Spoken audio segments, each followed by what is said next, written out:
Hola a todos, ¿qué tal? Hello, everyone.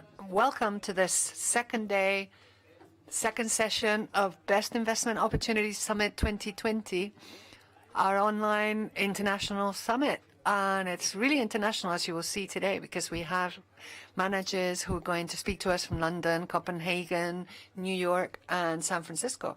So don't miss anything. It's going to be a really interesting session in which you'll hear about those investment strategies and opportunities that some of the main international asset management firms in the world are exploring. Thank you to everyone who followed our summit yesterday. Almost 2,000 hits yesterday. It's a lot. So thank you very much, everyone who followed it. And thank you also, of course, to our partners who've helped make this possible. Let me thank, for example, Mellon, Fidelity, Franklin Templeton, M&G, Morgan Stanley, Nordea, Auto BHF. And so today we are also being supported by FA Spain. Let's move straight away to our first speaker. It's going to be a really interesting investment strategy, as you will see. But first, let me remind you how you can participate, because we want BIOS 2020 to be a truly interactive event. We want you to feel as if you were having a dialogue with the managers, having a real conversation with them on these investment opportunities that they're discovering. And how can you do that? Well, let's first talk about the web app you have to open on your browser.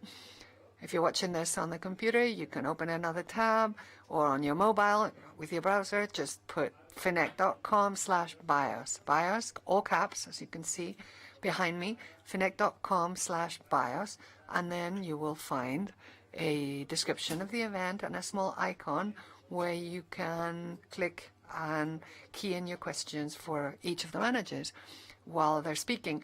And do participate. The managers do like to receive questions, so please go ahead. And we're also going to ask for your opinions to see what you think, and we're going to do surveys to get your feedback. And we're going to do the first one now, so you can get used to seeing how it works, and so that we can hear your views on the markets.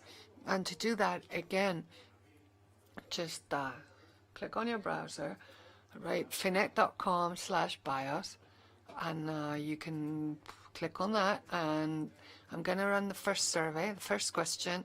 The choices are that you have, and then we'll see the results.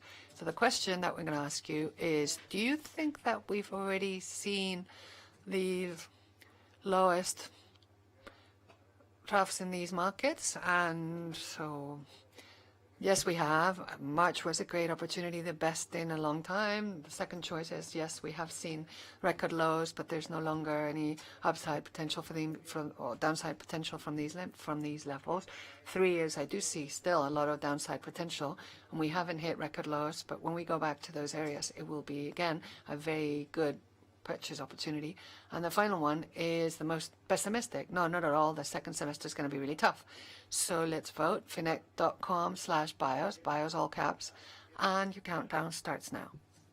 Ahí tenéis, vais a tener 10 segunditos para votar, para escoger una de estas 5 opciones que podéis encontrar en finec.com. Rápido. Recuerdo también el hashtag del evento, si queréis, además de en esta web app, As well as in the web app, you can also use Twitter and LinkedIn or YouTube, whatever you're watching this. If you want to send questions or comments from there, you can with hashtag BIOS 2020, so we can find it. Hashtag BIOS 2020, and we'll find it, and so we can have a conversation through social media as well. So thank you, everyone who's following this. And I actually have the results now of that survey as you finish voting. But before I say what the answer was, for EFTA members, remember that you can get credits for recertification if you pass the test. We'll post the link after this event on the group's website, on BIOS at Finec. You'll be able to find the link to the test as soon as this session is over. So you can just search in finec.com, BIOS, Best Investment Opportunities Summit, and you'll be able to find the link and do the test. Okay, so very briefly, let's look at the results and then move on to our first talk. And it looks like you're basically optimistic. 60% of you have said that we have seen record lows and that March was actually a really good opportunity for investment. And no one believes that we should go back in our caves because the second semester is going to be awful. So we hope you're right and that we will see a steady recovery. Thank you very much for taking part in this survey. And now you can keep your mobile or your browser to hand because there will be other surveys. But let's now move on to the first talk of our second session of BIOS 2020. We hope that you will enjoy it, that you will like the strategies we'll be sharing. And the first is from M&G Investments.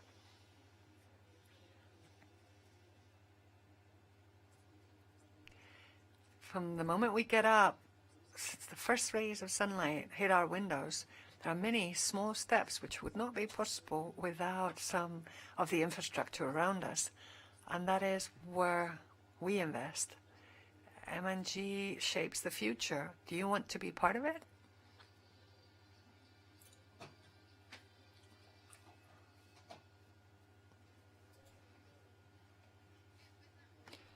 So we're going to start the second BIOS 2020 session with Alex Araujo from London, which is where he lives, although he's actually Canadian, Portuguese, English. His mother was from Galicia, and he loves getting around to find the best infrastructures. Cycling is his biggest hobby. Thank you very much, Alex, for joining us in this BIOS 2020. 3, 2, 1, go. Okay. Buenas tardes a todos. I will go ahead in English, as it was suggested, and I'm very, very happy to present to you what we believe is a strategy with very beneficial characteristics for investor portfolios, focused on infrastructure businesses, but specifically listed infrastructure businesses with quite a significant scope of opportunities around the world. This is a global strategy. We launched the strategy almost 3 years ago, and it has grown very nicely thanks to our partners in the UK and in Europe, including in Iberia. And we have a philosophy and approach that I will lay out for you. Of course, we will discuss in this presentation what has happened to the asset class in the midst of all of the volatility and the despair around a global health pandemic. And we will discuss what we have been doing in the strategy. We are active investment managers, and it is very important to remember that when we have volatile periods, we get wonderful opportunities, which I will highlight for you. And then finally, remembering that this is very much a long-term investment strategy, we will talk about the outlook and the opportunities that we see for infrastructure businesses. So, as many of you have perhaps not been familiarized with this strategy, I will highlight the key characteristics and what we actually invest in listed infrastructure at M&G. We focus on critical infrastructure assets and the businesses that manage them that are absolutely essential to our everyday lives. We invest in long life concessions, so the longer the life of the asset, the better for us. And then we finally invest in the ultimate long life investment, perpetual royalties, which are cash flows that never expire, which are linked to physical land holdings. So in every case, we are focused on a physical asset. For that is very, very important for us in ensuring that we have the sustainability of cash flows over the very long term, which speaks to the long-term investment horizon of this strategy. Now, one of the things, and perhaps the most important thing that we focus on when choosing an investment in which to participate in this strategy, is to focus on the income that is generated from the businesses and the assets that we have in the portfolio, because we aim to deliver a rising income to our unit holders every year in base currency terms, which for most people on this call will be euros. So what we avoid is businesses, listed infrastructure businesses with a high yield and no growth. We are equity investors. We are not fixed income investors. We are investing for the growth in the income stream and the growth in the dividends that come from our investments so that we can deliver that growing income to our unit holders over time. And this means that we are willing to take a slightly lower starting yield from this strategy with a focus on the growth. Now, I will tell you that the yield, especially in an environment of zero interest rates for the foreseeable future, is very attractive for this strategy. In my mind, it is around 4% before taxes, which, of course, when you compare to other income-producing assets in the market, I think is very attractive, especially against the broader equity market, of course. But it's that growth in the income stream that we focus on that is critically important to us. And when we focus on long-term growth and long-term income streams, it is extremely important that we assess the sustainability and the reliability of those cash flow streams, and therefore the sustainability of the assets in which we invest, their potential climate change risks. The ESG element of our strategy is integrated into our investment approach. We have very specific exclusions on things like coal-fired power and nuclear power in the portfolio, because we believe these are the kinds of businesses and assets that might become stranded and might put those long-term cash flow streams at risk. So we're very, very careful to ensure that what we are investing in is assets and businesses with sustainable long-term growth opportunities, where we receive that growing dividend stream that we can pay to our unit holders. So we're going to wake everybody up and remind perhaps ourselves of how important infrastructure assets and businesses are in our daily lives. I think we can very often forget or take for granted how critical infrastructure is to our everyday lives. From the moment we wake up, as you see with the alarm clock, and we start to use the electricity in our homes, and that might be powered by renewable energy assets, for example, in which we invest. If we have a shower, of course, we need that water supply. We need the gas supply to heat the water and to cook our food.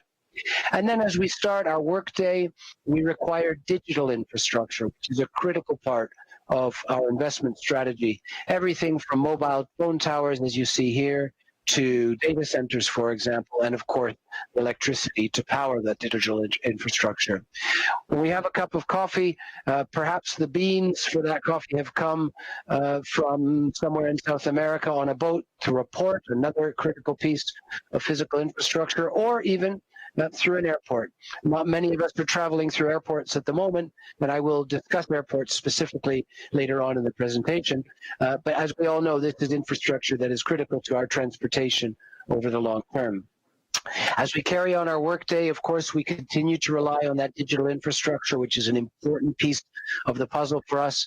And now that many of us are coming out of lockdown, perhaps we can go to a restaurant or to a bar to have a drink, and we make a payment with contactless technology, again, physical infrastructure that is delivered by payments networks. We will avoid going to the hospital, of course, but that, of course, is an important bit of social infrastructure, which is another important element of this strategy, which I will discuss. And finally, at the end of the day, perhaps we've gone for a drive in the car and we use a toll road, which you're very familiar with in Spain, of course. We employ waste and recycling infrastructure in the strategy. And then finally, as we entertain ourselves at home, once again, perhaps throughout the day, in fact, we have been relying on that very important and critical digital infrastructure, communications infrastructure, which we are increasingly relying upon in the modern world. Here's a look at what we actually invest in the strategy. We divide the infrastructure universe into three distinct categories. The more traditional one is, of course, the economic infrastructure assets, where we invest in utility companies, in energy infrastructure businesses, and in transportation infrastructure businesses. I do want to once again stress that we only invest in the physical asset-backed businesses. 100% of what we invest in are listed infrastructure businesses with full liquidity on stock exchanges around the world. And we are always, as I mentioned, looking for growth. So you can see some of the sectors across which we invest in each of these categories and the kind of dividend and income growth that we can receive from these kinds of businesses illustrated underneath. The middle section, I would argue, is possibly at the moment one of the most critical elements of infrastructure in society, specifically hospital healthcare infrastructure, which in the midst of a global health pandemic, as I'm sure you will agree, is absolutely essential to society. And this is the more defensive element of the strategy, where we also invest in educational infrastructure such as schools and universities, student accommodation, and then finally civic infrastructure, things like courthouses or municipal buildings, for example. Again, this is the more defensive element of our strategy. We still receive a growing income stream from these kinds of businesses, generally speaking, but it's at a slower rate, and we get a higher dividend yield to begin with.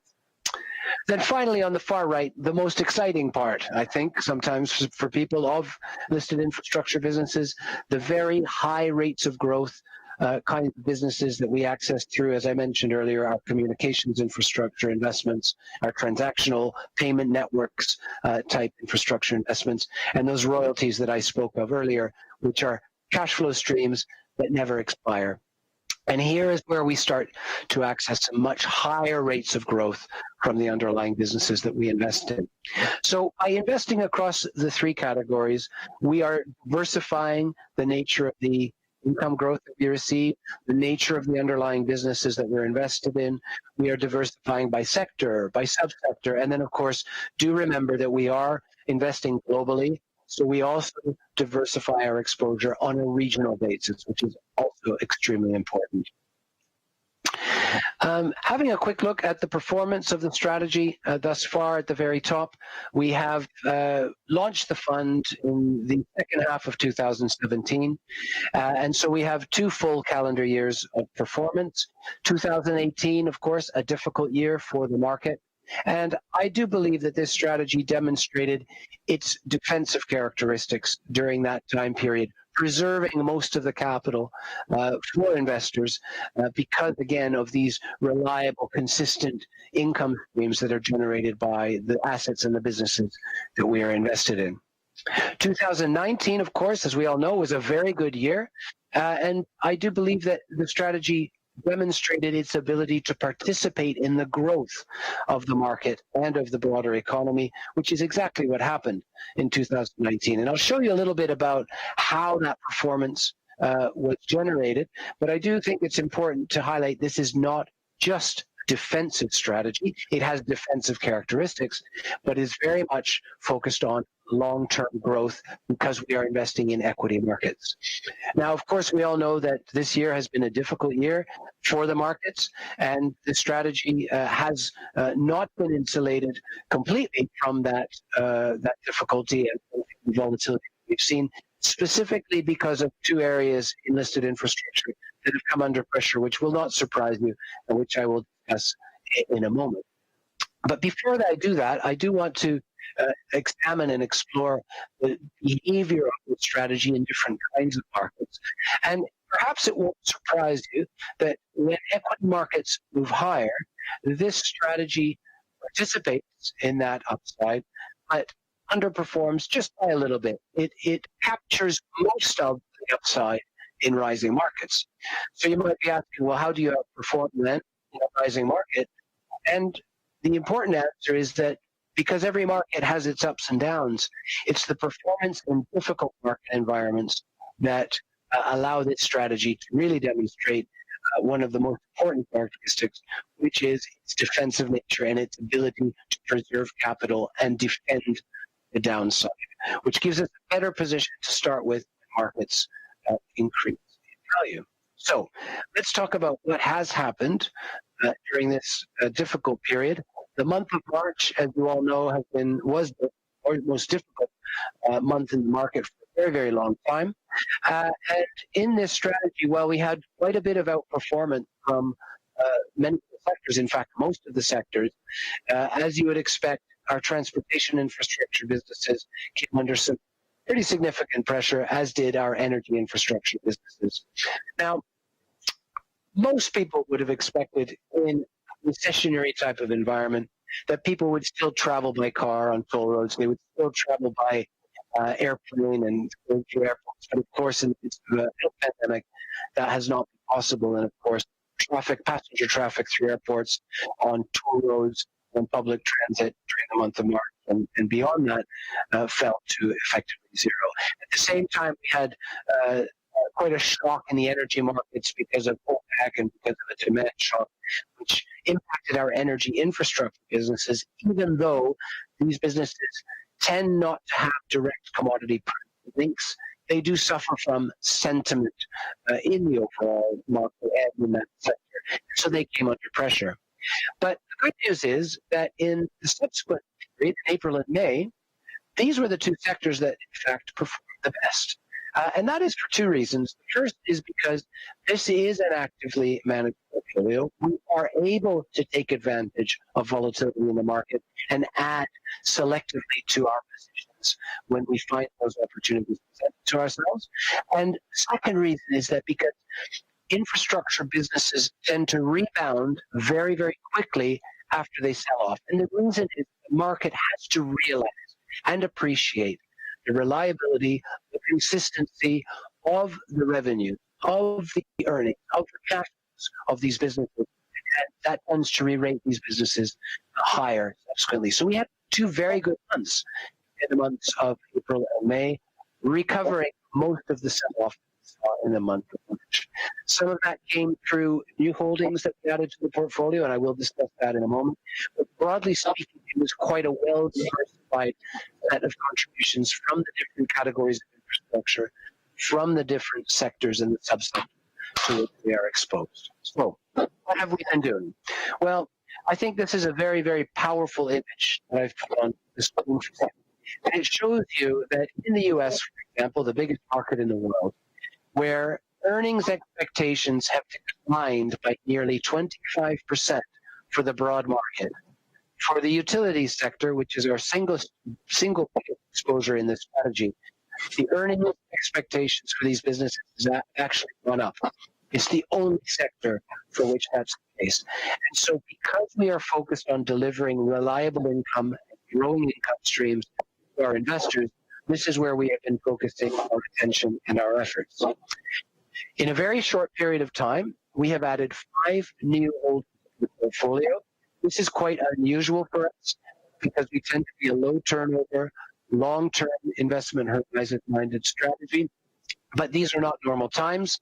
There has been an unbelievable amount of volatility. That has brought an unbelievable set of opportunity for us to invest in businesses that have come under pressure without a reasonable reason for that to be the case.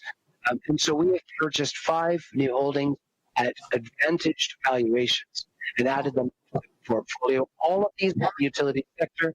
They are renewable energy companies. They are gas distribution companies, for example. These are very high quality, long-term minded investment horizon businesses. We're very, very happy to have it. And they have contributed significantly to the performance of most part since we've purchased them. So today, our utilities exposure is the highest it's ever been in the strategy. Again, not just because these are defensive businesses, but because they are delivering reliable, growing cash flows and income to the portfolio that we can then pass on to our investors in the fund. This is very, very important. Now, I do want to talk about airports because this is one area of the infrastructure world that I do believe has some structural challenges.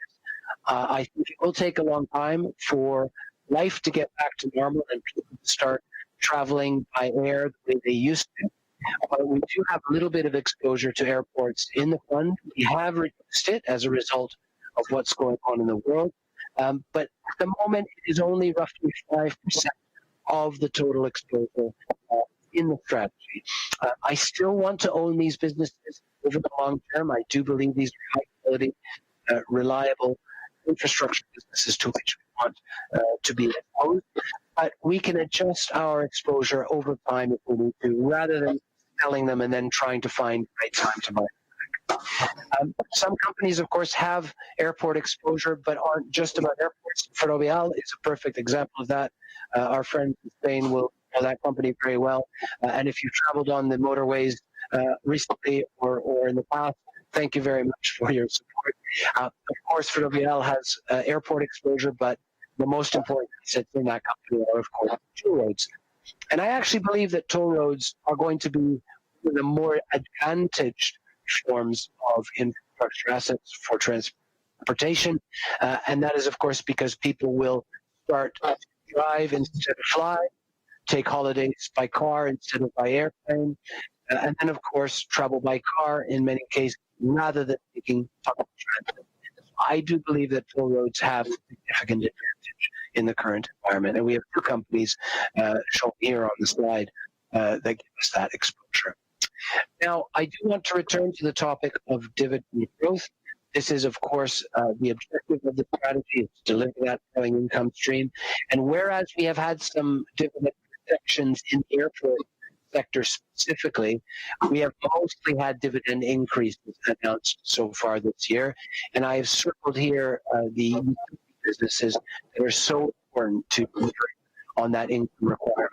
So in a world where income is very difficult to find in the investment world, this is, we believe, a strategy that has been very capably and will continue to capably deliver dividends over the foreseeable future. Our overall exposure is very much concentrated on developed markets. You'll see that we are mostly invested in North America, Europe, and UK. We do have some Asian exposure, some emerging market exposure to give us some growth characteristics, but we're very careful about our investments in those regions to make sure that we don't introduce too much volatility into the strategy. And you'll see that there have been some adjustments to the sector exposure of this strategy recently as a result of the decision making that I've discussed, particularly around utilities businesses. Now, I do want to change to the outlook, and I think this is an area that's become particularly exciting in the midst of the current crisis, because governments around the world are very much focused on stimulating economies, and specifically stimulating economies through infrastructure investment. In the United States, there's the prospect of an enormous infrastructure investment package. It's the one thing that Republicans and Democrats agree upon. And of course, we have an election coming up, and I think it will be a very, very big focus. You see here a headline from Spain that highlights the prospect of more privatization of toll roads in that country, which is a very interesting development if it comes to pass. And we have other examples, such as public transit initiatives in France, for example, which we list here.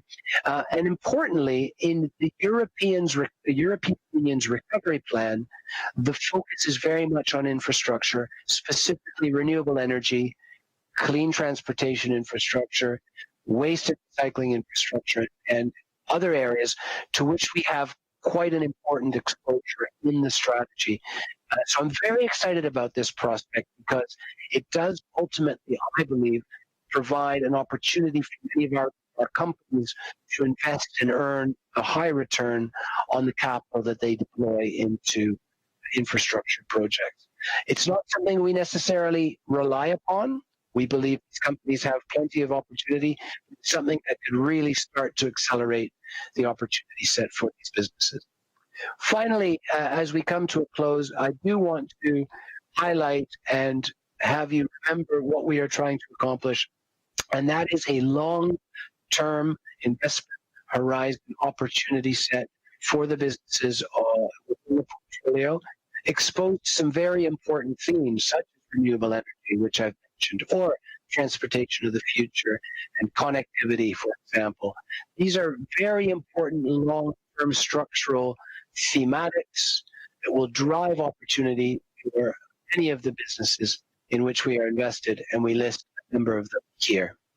So I would just finish by summarizing that we believe is quite a compelling investment opportunity at this current time in this asset class with its very particular and beneficial characteristics. We have been very active in the midst of the downturn in the market, increasing our exposure to businesses with reliable income streams that will pay dividends that grow over time. And then finally, we see an unusually good opportunity for fiscal stimulus to drive some of the opportunity that we see in this asset class. So I do believe that listed infrastructure has a place in investor portfolios.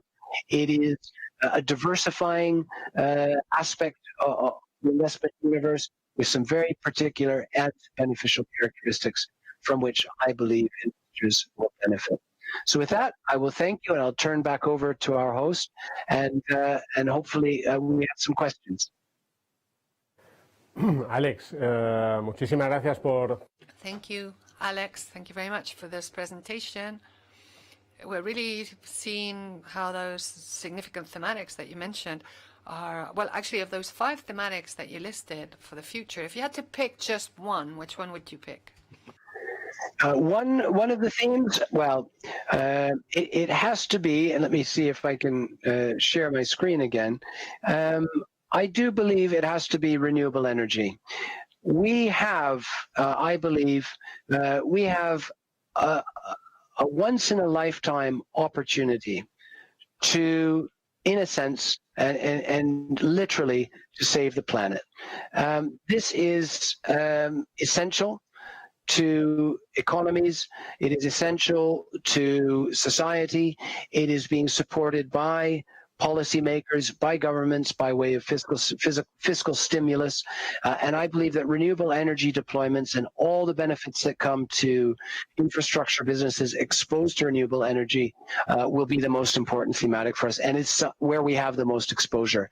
I should remind people that it's not just about the wind farms or the solar parks, for example. It's about many other infrastructure assets that are required to accelerate the energy transition, such as transmission infrastructure, making connections to renewable energy, charging networks, for example, for electric vehicles. So there are many areas that can benefit from the renewable energy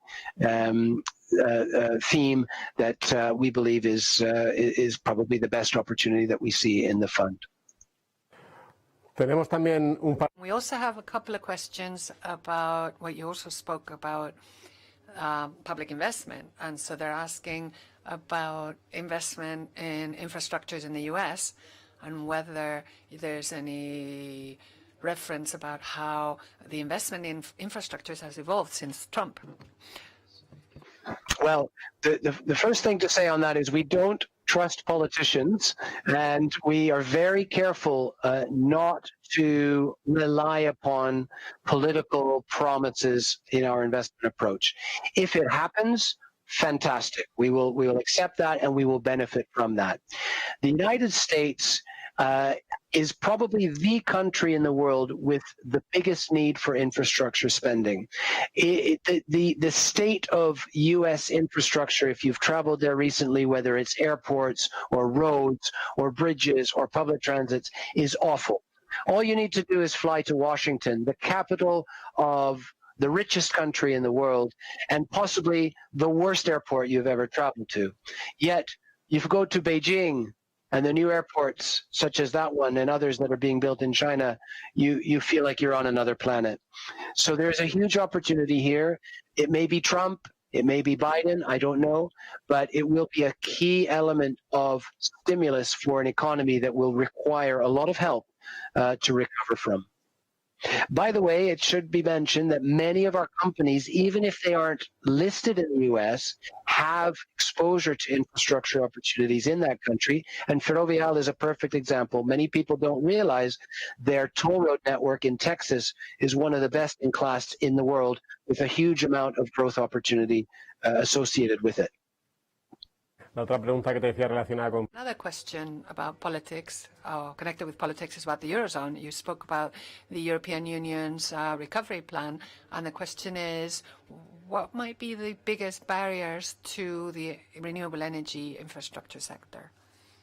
The biggest barrier will be bureaucracy and the traditional difficulty in getting projects started and finished. And it can also be local community and resistance to things like wind farms and other infrastructure that disrupts people's everyday lives. So these are the things we do have to remember. There are challenges.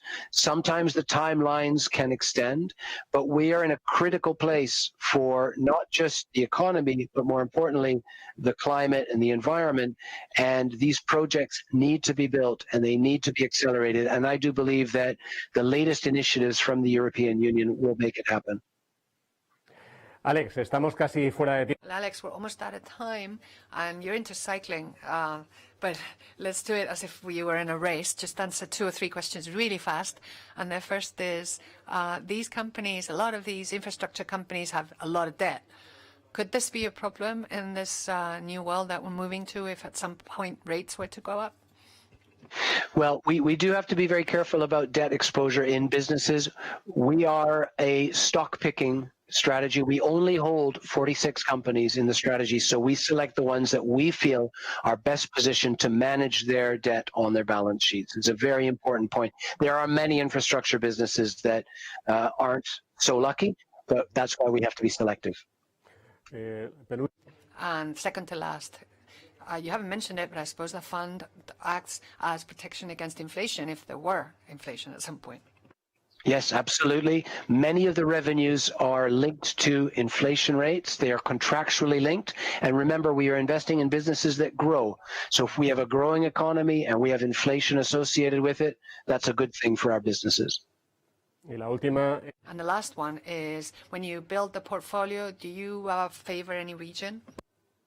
No, we're very careful not to do top-down selection on region. We look for the best companies in the best places with the best management and the best assets, and the overall regional allocation is an outcome. Pues muchísimas gracias, Alex. Has hecho. Well, thank you very much, Alex. You answered those questions in record time. Thank you very much. You've done really well. Thank you. Thank you. Bye. Pleasure. Vamos a pasar ahora a la. So now, we're going to ask you some questions and you'll have to vote. Finect.com/bios. You have to access to vote and to read the questions. The first question is the following.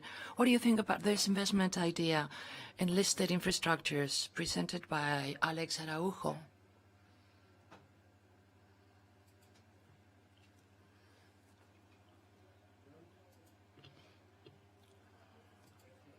So let's see what you think about this investment strategy.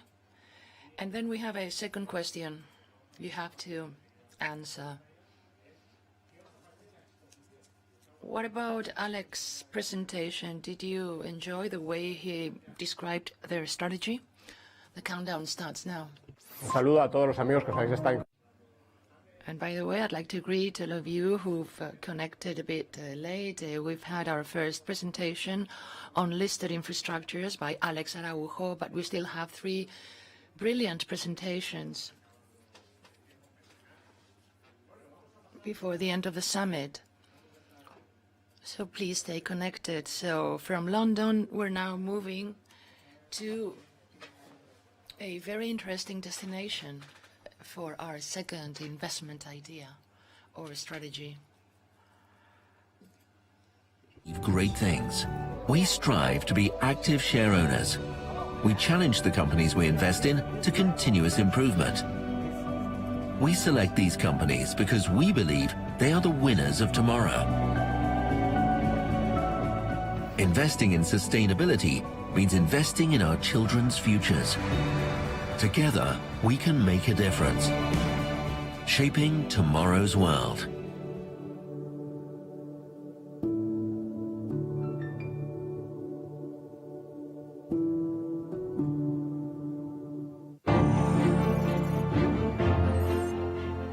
Viajamos. So now we travel all the way to Copenhagen with Hilde Jenssen from Nordea, a manager who believes ESR criteria are essential to capture the greatest returns in the long term. She loves skiing, stamp collection, and beetles. The more exotic, the better. I'm sure she's now collecting new opportunities.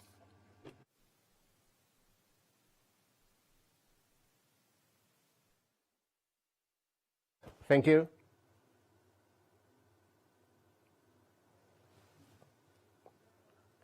Vamos a ver si nos escucha Hilde. Hilde, are you listening? Can you hear it? Can you hear us? Hello from Madrid.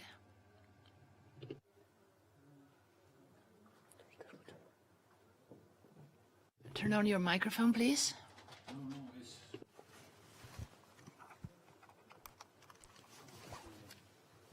parece que estamos teniendo... So we're having some technical problems.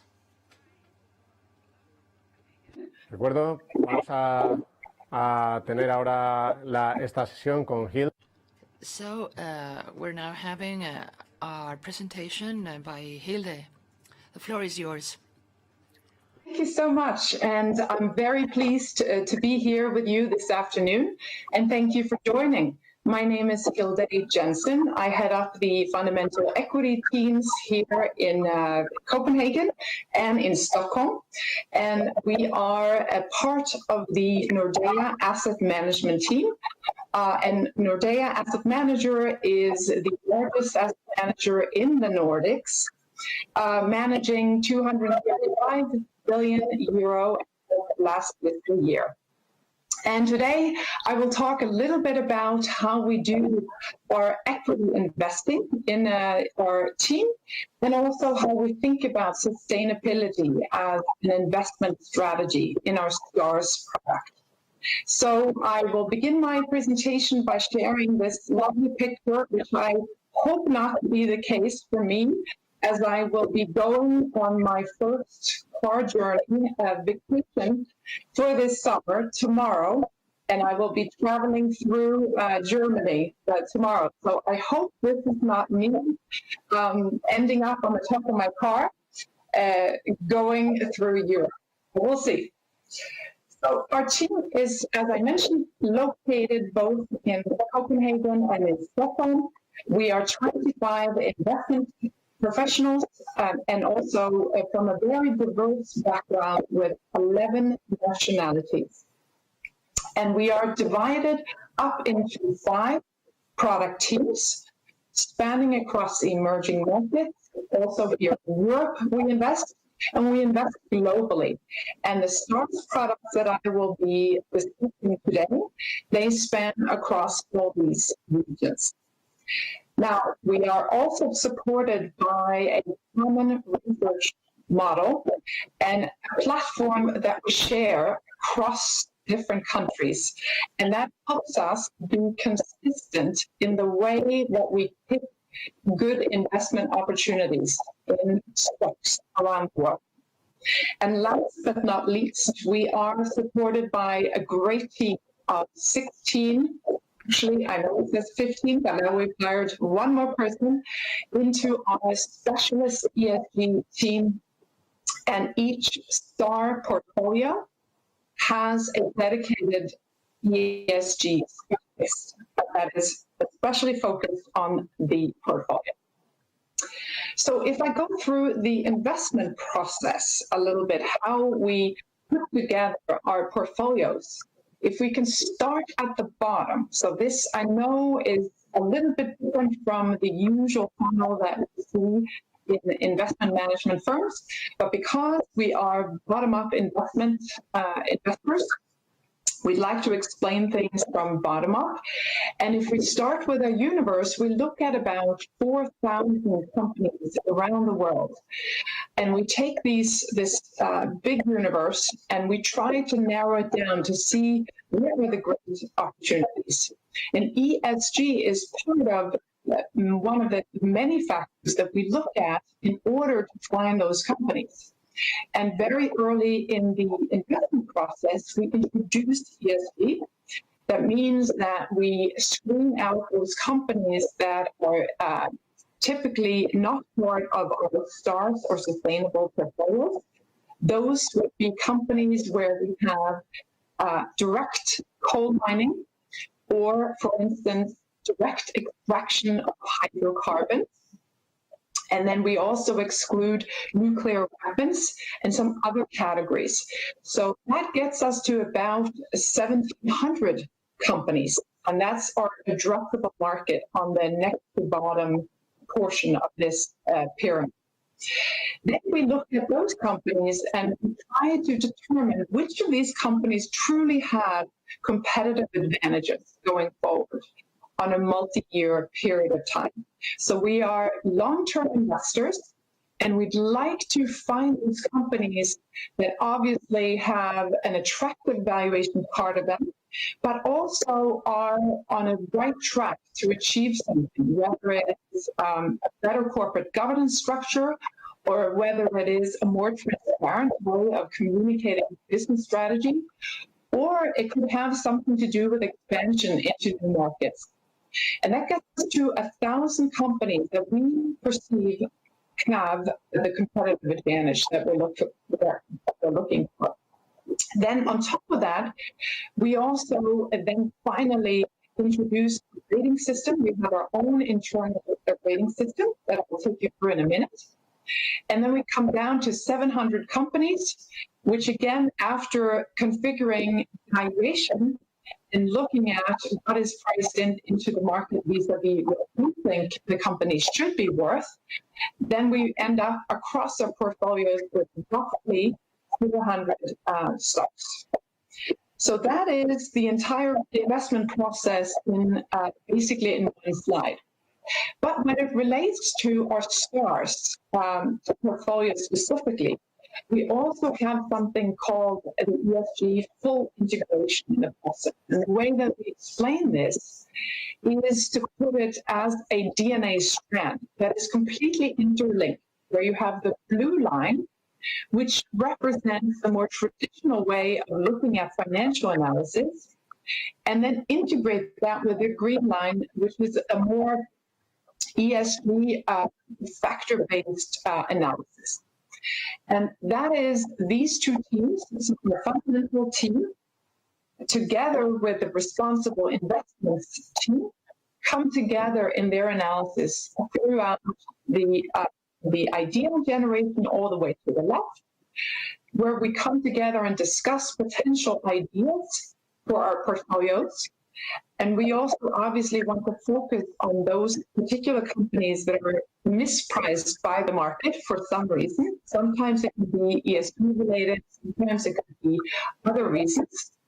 And then part of this process that I think is really interesting is that these discussions with the responsible investment team comes up with, it throws up some new ideas for what kind of companies that we could engage with, where we see an opportunity to help improve the company and going in the right direction.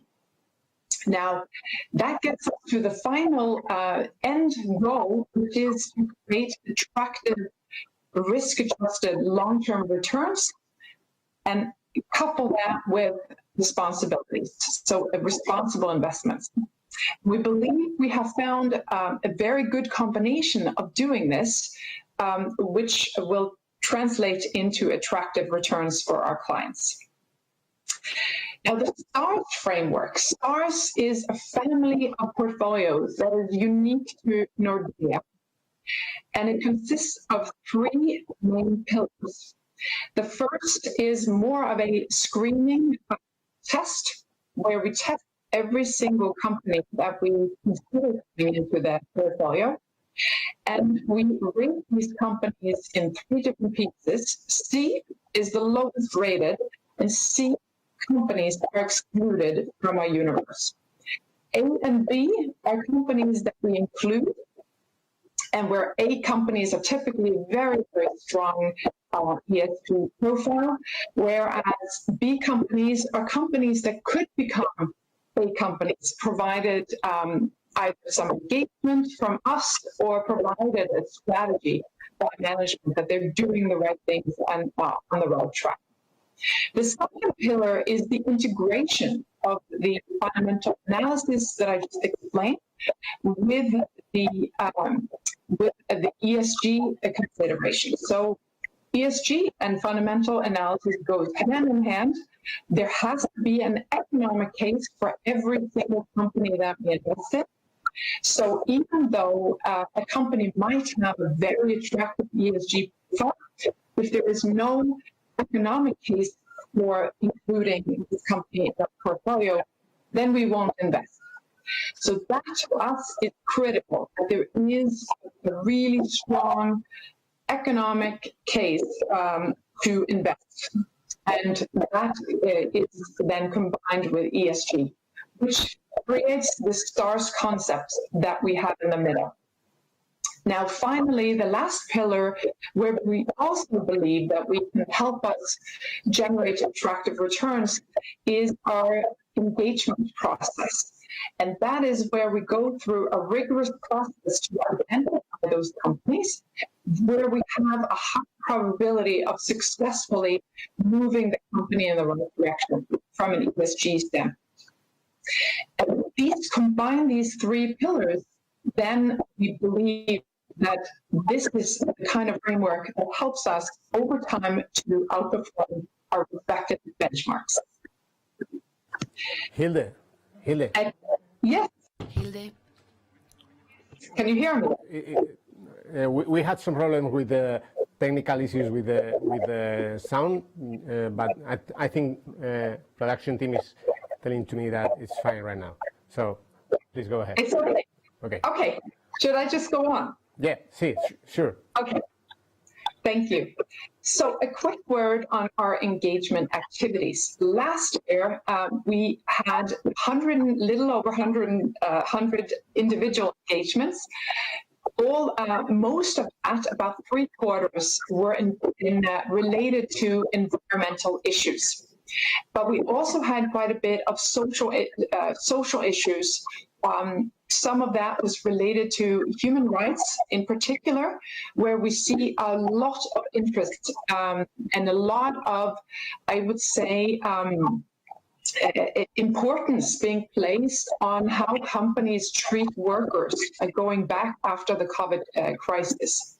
We finally also, of course, engage in corporate governance issues, also represented to the left.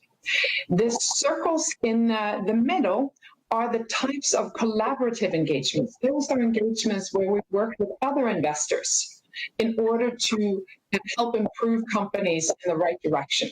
And here you see a fairly similar split between E, S, and P, and about almost 500 individual engagements over the last year. This is in 2019.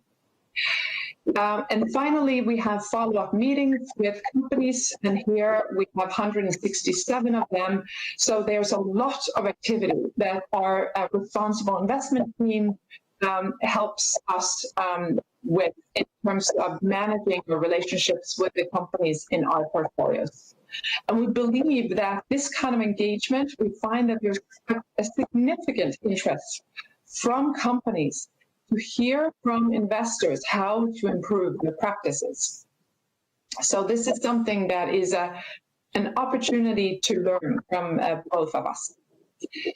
And finally, we also spend quite a bit of time with communicating with our clients how we invest and what kind of impact we have from our engagements. And that is the report you see to the left. This is the report that we give out for all of our STARS fund and the climate fund in our fundamental equities team, where we go into each of the more important engagement cases and why we engage, what we're trying to accomplish, and what the results have been. The report in the middle is our sustainability exposures. This quantifies at the portfolio level what degree our portfolios are aligned with the UN Sustainable Development Goals, as you can see here from the report snapshot in the middle. And then finally, we have also impact case studies, where we really do a deep dive into each company and try to quantify the specific impact that our investments have, not just on the company, but also the company's impact on the environment. In this case, we highlight Tomra Systems, which is a Norwegian company that we have invested in across different portfolios with a very interesting business model. Now, but I can sit here and talk about SDGs and the great things that we do on ESG, but at the end of the day, we have to be able to show our investors that we can generate returns from our investments. And here we have lined up our different STARS funds, starting on the left with Global STARS Equity Fund, which now has an AUM of a little more than €1 billion. And this portfolio year to date has achieved an outperformance of 2.2% over the 1 year, over 7% outperformance, and over a 3-year, almost a 6% outperformance. So we believe this is a stellar performance over time. And the benchmark here is the MSCI All Countries World. North American stars also have a very strong track record with 4.5% year to date and 9.5%. And this is in excess of its benchmark. European stars also strong track record here with excess returns of 8%, 13%. And last but not least, our Emerging Stars Fund, which has been in existence since 2011 and is our oldest stars fund. Here we have a track record of outperforming the index, MSCI EM, by 6 percentage points this year, 14.5% 1 year, and 5.5% 3 year, and more than 4% annualized on a 5 year. So we believe that what is important for our investors to understand is that ESG over time has the ability to outperform traditional benchmarks. And that is quite interesting because when you look at up and down markets, these portfolios tend to outperform whether the market is down or if the market is up. So if we take Emerging Stars as a good example, year to date, the portfolio has outperformed both the peers and the markets so far this year. And the same has happened. You can see the fund is in the dark blue line, the column. Relative to both peers and benchmarks, the fund has outperformed since inception. And the same thing goes for global stars to the top right. And also North American stars so far the 3-year track. The 3-year track is also consisting of a period of time where the new PM took over about a year and a half ago. So that is also highlighted here. European stars, we have a great team that also is quite well. We can see European stars here to the bottom right-hand side. So I wanted to share that with you because I think when we look at ESG, I do believe that just like very good quantitative and fundamental analysis, financial analysis, ESG can help identify some risks and opportunities that can help the fundamental analysis even more. And sometimes it is hugely important in an investment case, and other times it's not so important. But what is important is that we as investors are able to integrate ESG into our process.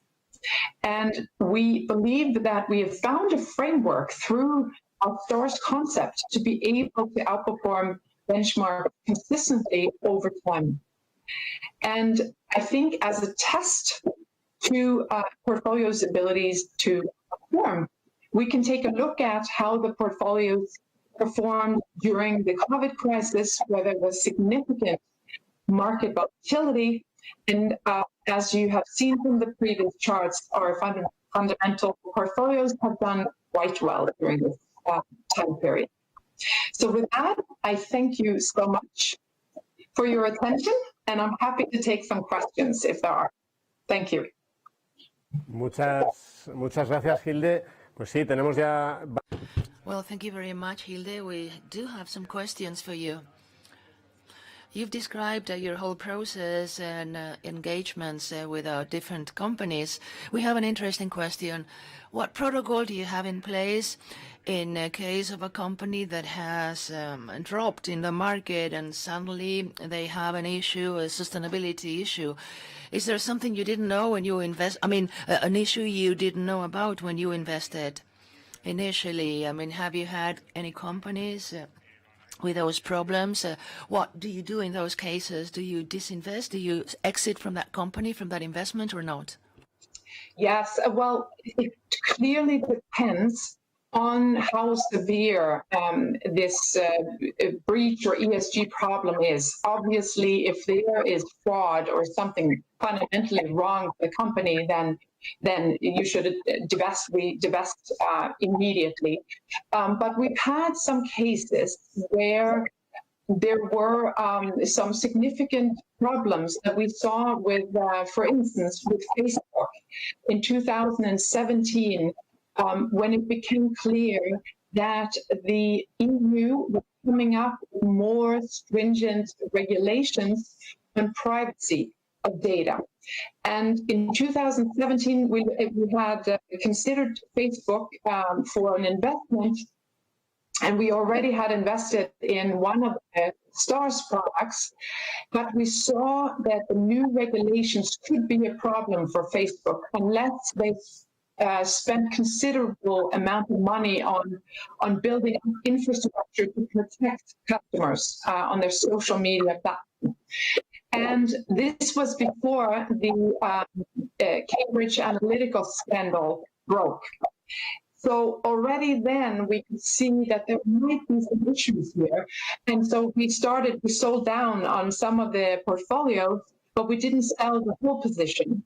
But we took down the risk because we weren't quite sure where it was going to go. And then the scandal broke, and then of course the stock broke down. And then the management came out and said, no, we're fixing things, we're doing things here. And the stock just started ticking up again. And at that point, we were still not convinced after trying to get in touch with the company several times. And when we can't get a response from a company, alone, an investor, or with other investors, that's our last resort in selling. We always try to work with the management to see if there is a way that we can move them in the right direction. But if that doesn't work, then we sold, just like we did in Facebook. ¿Qué es más efectivo para? What's most effective to convince companies? I mean, it's a threat, more efficient, or a warning? I mean, would you warn those companies if you don't change, if you don't implement those changes, we'll exit or we'll invest more if you fix these problems? What's most effective as a strategy? Well, again, it is dependent on how severe the problem is. So I think to take an easy example, you could have a company that is doing a lot of great things, but they don't know how to report on it.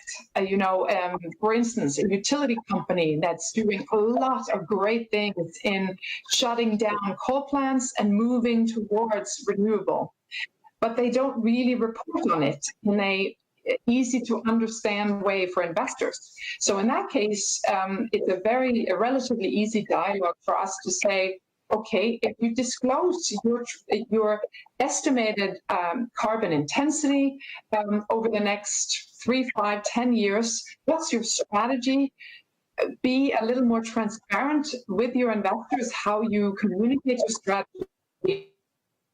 Fix, and that we have a lot of discussions with. And we also find that companies are very receptive. They say, that's great, I'd like to hear your input on how we do things. So that would be an example of where we can fix things. Y vamos a ir, nos estamos quedando sin tiempo, pero tenemos una pregunta más. We are running out of time, but we have another question for you. COVID-19, in your opinion, is it going to promote long-term investment in these companies? But perhaps you believe that the contrary will happen, the opposite will happen. I'm not sure if I understand the question. Si crees que el COVID. Do you think that the consequences of COVID-19, do you think the pandemic will foster ESG investment in companies that follow ESG criteria, or do you think that the trend will drop? Well, I absolutely don't think the trend will drop at all. I think the opposite is true. There is if you look across the world now, what is happening, and the absolute focus on human rights, racial rights differences, economic differences. There's a lot more focus on these social issues now that even just 6 months ago before COVID.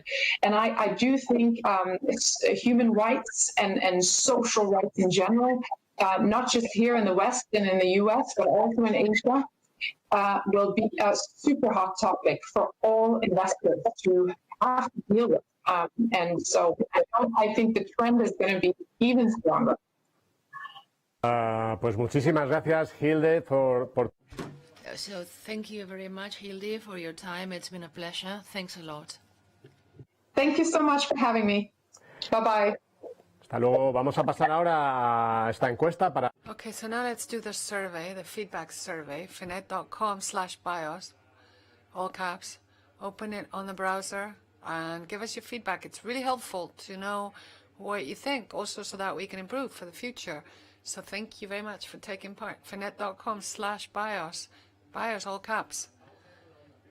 Let's start voting. First, what did you think about this investment strategy with this ESG-based strategy that Hilde was presenting?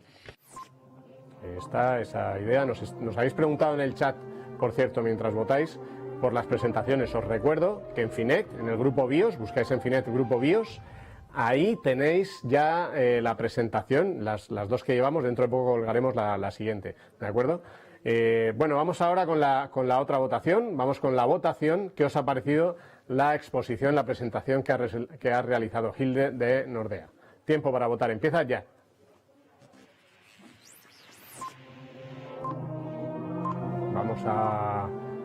Recordamos también que cuando termine la jornada os dejaremos el enlace para... We'll also give you the link at the end of the day so that the staff members can do the test and get the credits. Muchísimas gracias por vuestras votaciones. Great, thank you very much for your votes. And now let's jump to a different continent.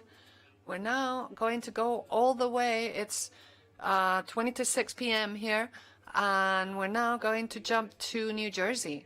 So let's pay close attention to this next investment strategy.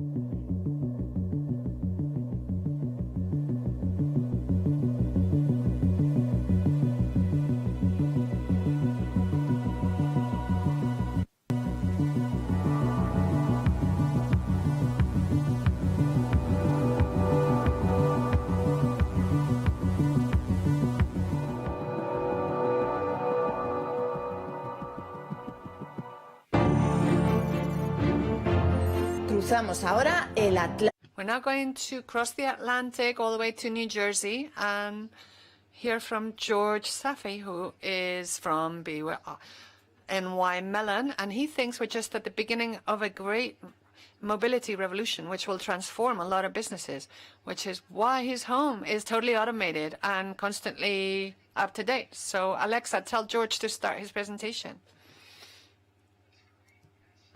Don't say that too loud. She's right behind you on the screen, so she might do something. But thank you. Excited to be here. And yes, mobility innovation is certainly a theme that we are quite excited about. We've been investing in the theme for a little over 2 years now. And quite frankly, we think this is going to be a theme that emerges quite into the next decade. And I do want to point out that, you know, despite the pandemic, I think what the pandemic has done is really not so much change or derail the theme. I think it's actually accelerated a lot of the tailwinds that were behind the theme. So I think we're only seeing it accelerate even faster. So why don't we start really quick with a simple definition, how we define mobility innovation. And it's really centers around the shift of the use, the power, and the control of all means of mobility. And that means not only the vehicle, but anything sort of surrounding the vehicle and the way we interact with the world around us. Because while we may travel from one spot to another, remember, delivery, food delivery, package delivery, trucking, so many things fall into this. But the use, power, and control is important because we want to be able to invest in the entire chain of opportunity. For instance, electric vehicles, investing in the beginning, where the lithium is extracted, lithium being the main component of batteries, all the way across the investments to the end, which would be theoretically the recyclers. Remember, it's about having the entire playing field available for us to allocate investment. Well, let's take a look at the theme itself. What are the catalysts for mobility innovation? And this is, quite frankly, both pre and post COVID-19 and the pandemic. The technology aspect is going to be dramatic. The cloud infrastructure, how cars are going to be massive data gatherers. The mobility that we do is going to generate significant data. That data will get into the cloud. We have these concepts of edge computing and 5G. 5G will probably be the single most transformational technology that we see over the next 5 years, and will build entire businesses that we never had before on this very powerful communications network. And shifting to regulatory. Regulatory is both, looking at how to not only regulate, but to make sure they can incorporate and protect and advance how we as a society live. So they're going to address things like urban congestion and the autonomous vehicle readiness, road safety, are all part of this mobility theme.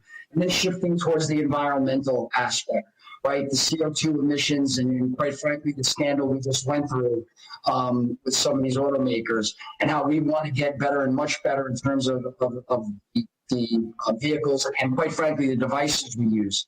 We want to address population, and importantly, we need to build out an entirely new grid infrastructure, but a grid infrastructure that leverages more renewables, and importantly, is what we call smart. So a smart grid, meaning an automated management system on basically integrating these new opportunities. And then lastly, the consumer, right? Everything from the auto replacement cycle, which would be quite different than I think we've seen in the past, to demographics, to different demographic segments in terms of where they're growing, such as in Asia. So we couldn't be more excited about the catalysts behind the investment opportunities.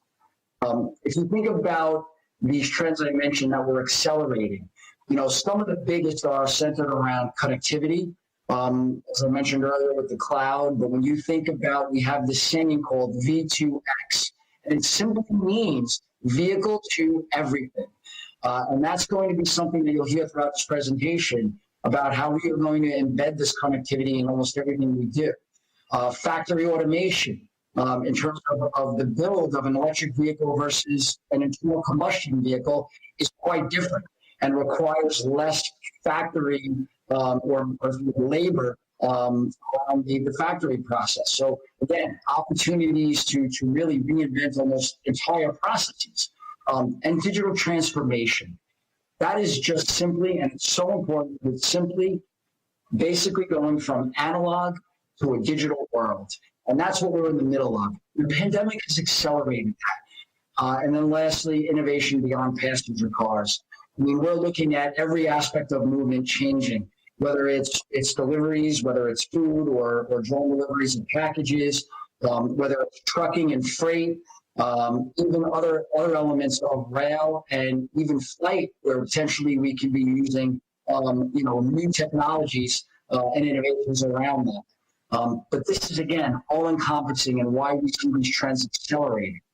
Now, if we take a step further and look at really what have been the headwinds that we need to address in terms of challenges, we were on a path towards roughly 70% of the world's population basically living in urban areas by 2050.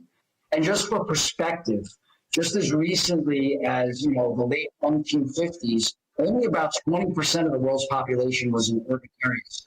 So we're looking at massive urban density as we go further out in time. In addition, we have massive freight that is going to begin to, congest our roads. And importantly, some of the statistics that really strike me as an investor is when you think about all the cars in the world, and if you go to the the right side of the presentation, you can see there's about 1.2 billion today, and it should grow to about 2 billion by 2035. But at any given time, 95%, on average, 95% of the world's vehicles are actually parked.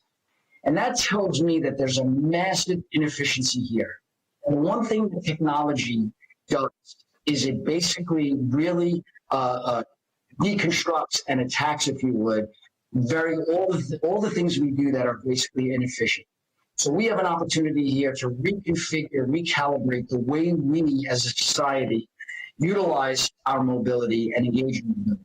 So let's talk about some of the solutions. Well, when we think about what we can do, we could probably take almost half the vehicles off the road, where we'll need less parking spaces. If we can manage through ride sharing and through other models to be able to optimize how we use vehicles.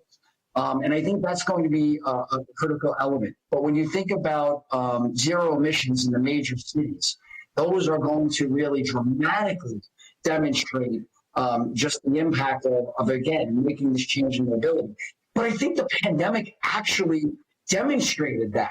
Because of the pandemic, we've been relegated to confinement for obviously the last roughly 3 months.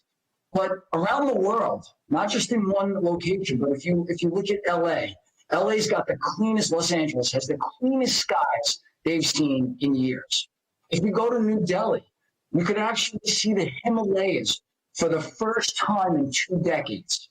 Okay, if you go to Milan, if you go to Venice, I mean, the canals, they say, are clear. Dolphins are beginning to reappear in those canals. This demonstrates that if we do this right, we have tremendous opportunity to impact the environment and improve the way we live. But importantly, I want to point to one statistic that is very daunting. About 1.3 million people die every year in fatalities on the roads. If you look at that bottom left box, we can eliminate approximately 87%, almost 90% of those accidents, those fatalities, by simply incorporating the newer technologies that are already beginning to appear into vehicles. So we couldn't be more excited in having the challenges, but importantly, the ability to address those challenges. And that's what's exciting us. So let's keep going. We have 4 key drivers that we focus on within the mobility innovation portfolio: connectivity, autonomous vehicles, ride sharing, and electrification. Connectivity, I've talked a lot about, and you can see here, there are many elements to it, but 5G is going to be the key differentiator. We as a society are going to be building everything on these new 5G platforms. As we embed sensors into our buildings, into our streets, into our traffic lights, we are going to have an ability for vehicles to interact with that world around us. And that is going to be critical in terms of our moves going forward. Autonomous vehicles will be able to drive on their own, but having that connectivity and that fast connectivity will be that added element that we couldn't be more excited about. Then you move to autonomous vehicles. Now, autonomous vehicles, while not here yet, they are going to be, clearly going to develop over the next several years. But even our steps to get there are going to manifest itself in great investment opportunities. We are going to see safety systems. We are going to see an incredible opportunity for some of the systems we have listed here, all incorporated into autonomous vehicles, but those will benefit cars today. We will start to see these safety systems work their way in. On the ride-sharing side, we have great new, whether it's sharing models, whether it's how we're going to use data, we are going to see entirely new business models that emerge. Rather than buying cars, we might subscribe to cars, and we're already seeing early stages there. But again, rethinking the way we use and interact with our mobility. And then lastly, alternative forms of fuel. All right, electrification is one that stands out. But this portfolio is looking at hydrogen and any other new opportunities that come into the fray. Again, areas for us to allocate across the portfolio and be able to keep it relatively diversified within the mobility theme. I apologize. So let's take the first element of sort of the CASE acronym, connectivity, autonomy, sharing, electrification. We want you to understand it is not grounded in just those 4 things. Even those 4 are moving. It's fluid. We're seeing connectivity emerge into cyber, because cars are now digital platforms. Autonomy is moving to adaptive, right? How the car will get to know you, how it will be there to protect you, right? Sharing is also moving toward sharing data. And electrification is leading to electrification even beyond the car. So think of things like drone technology. Again, freight. We are going to see electrification get utilized in many different ways. So this gives us as investors opportunities, especially if we can identify this change early on and invest before the market recognizes those opportunities. Let's talk about connectivity going to cyber. Here we have cars and other forms, like I mentioned, that are going to be digital platforms.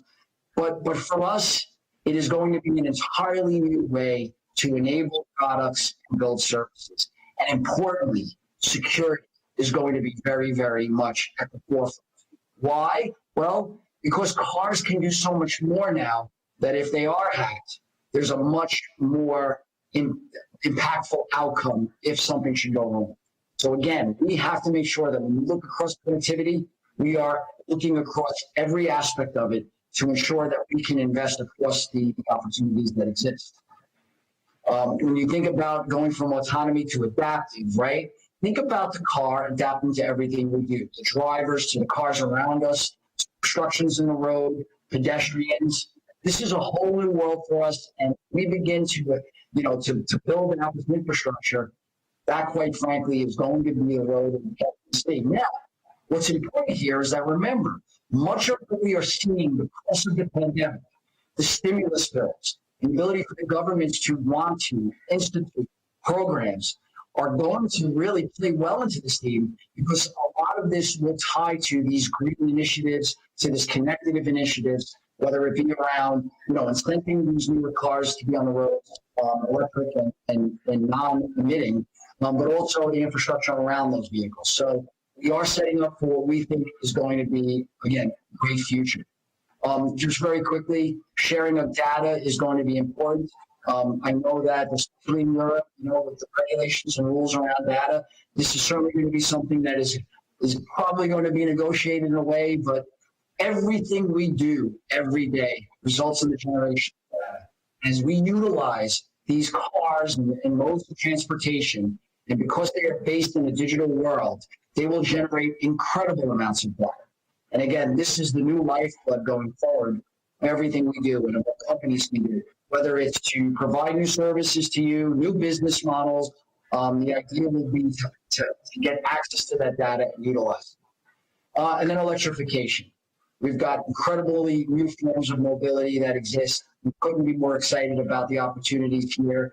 You look at the whole leasing portfolio, you'll see some of the ideas that are there today. But nothing escapes what we will look at. We're keeping our minds very open. And I think we are going to see right before our eyes this transformation take place.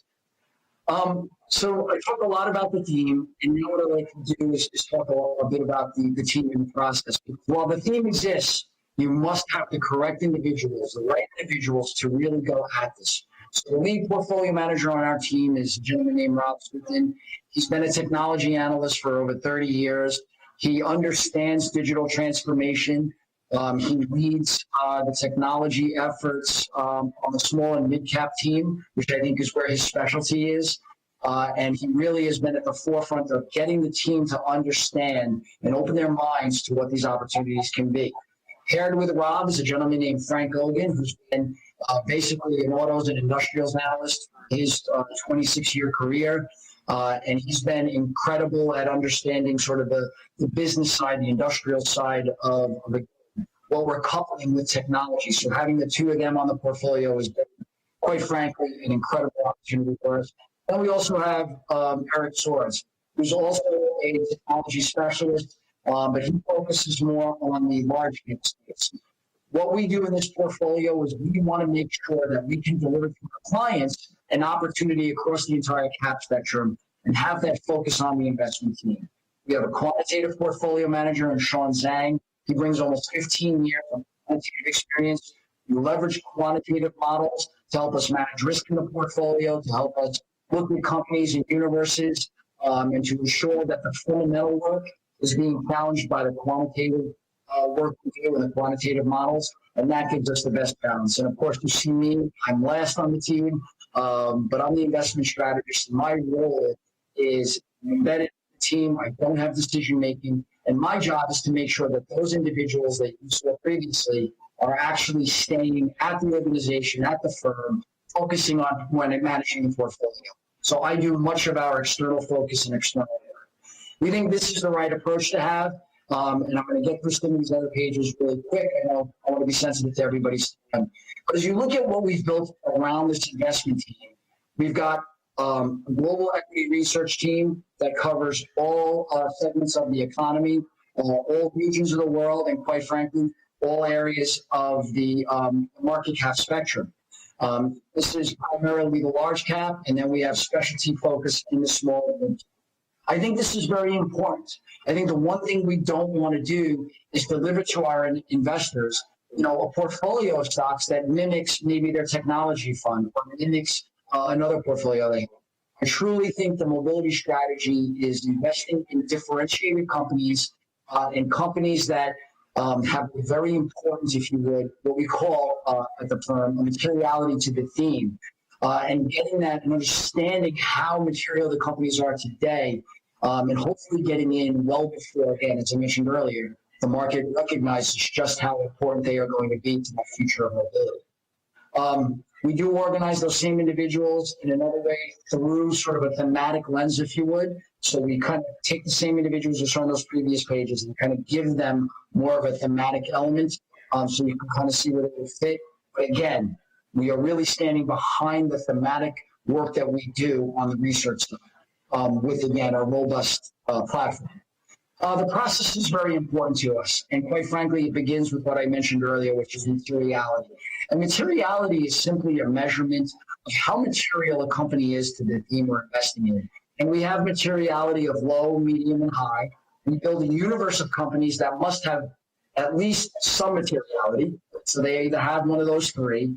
And then we begin to sort of, go through that universe and begin to identify the opportunities and which ones are the most exciting to us, which ones have the most upside opportunity at any given point.